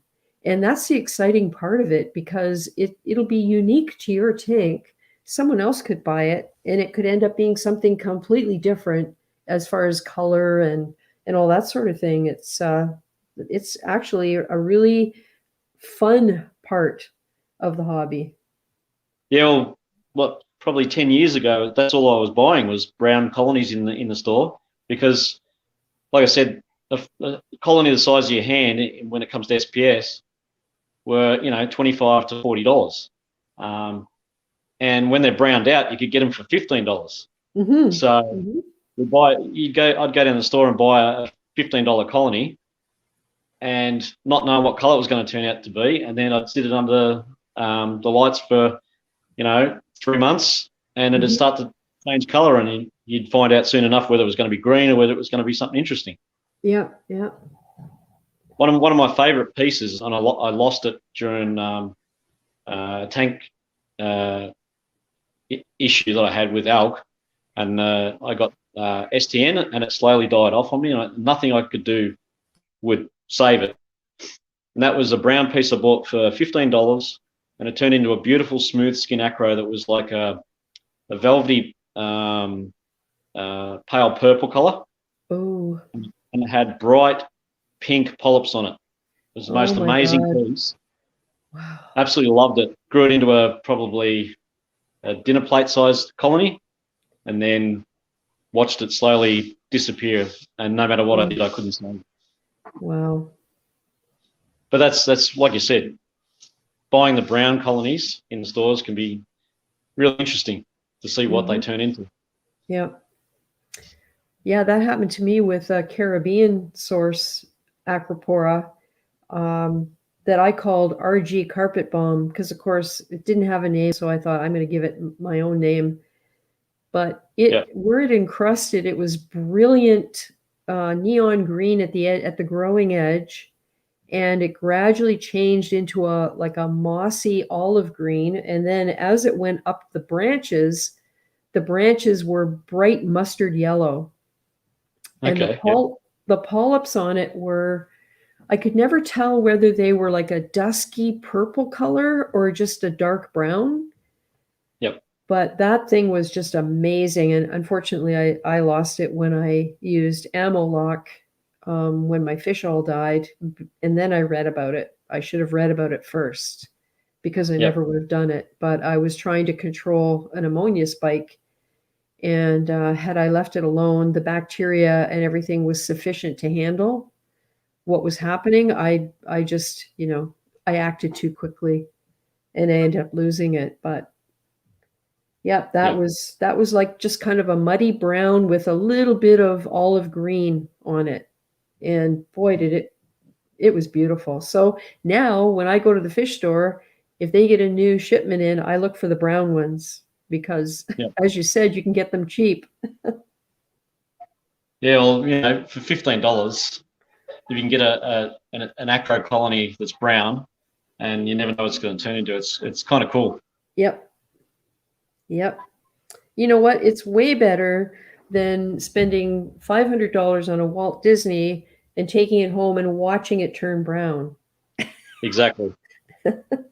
Well, the pink Cadillac acro frag I bought it for $100, watched it grow and start looking good, and then I had that GHL doser fail on me and nearly lost the whole lot. And all I've got left is, I think, still up here, up on the shelf. There's a little tiny nub. It's just a flat piece.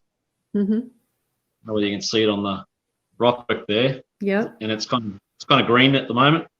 Yeah. But that's all that's left of it. I took a tiny little cutting off it and managed to save that one piece. Yeah. Wow.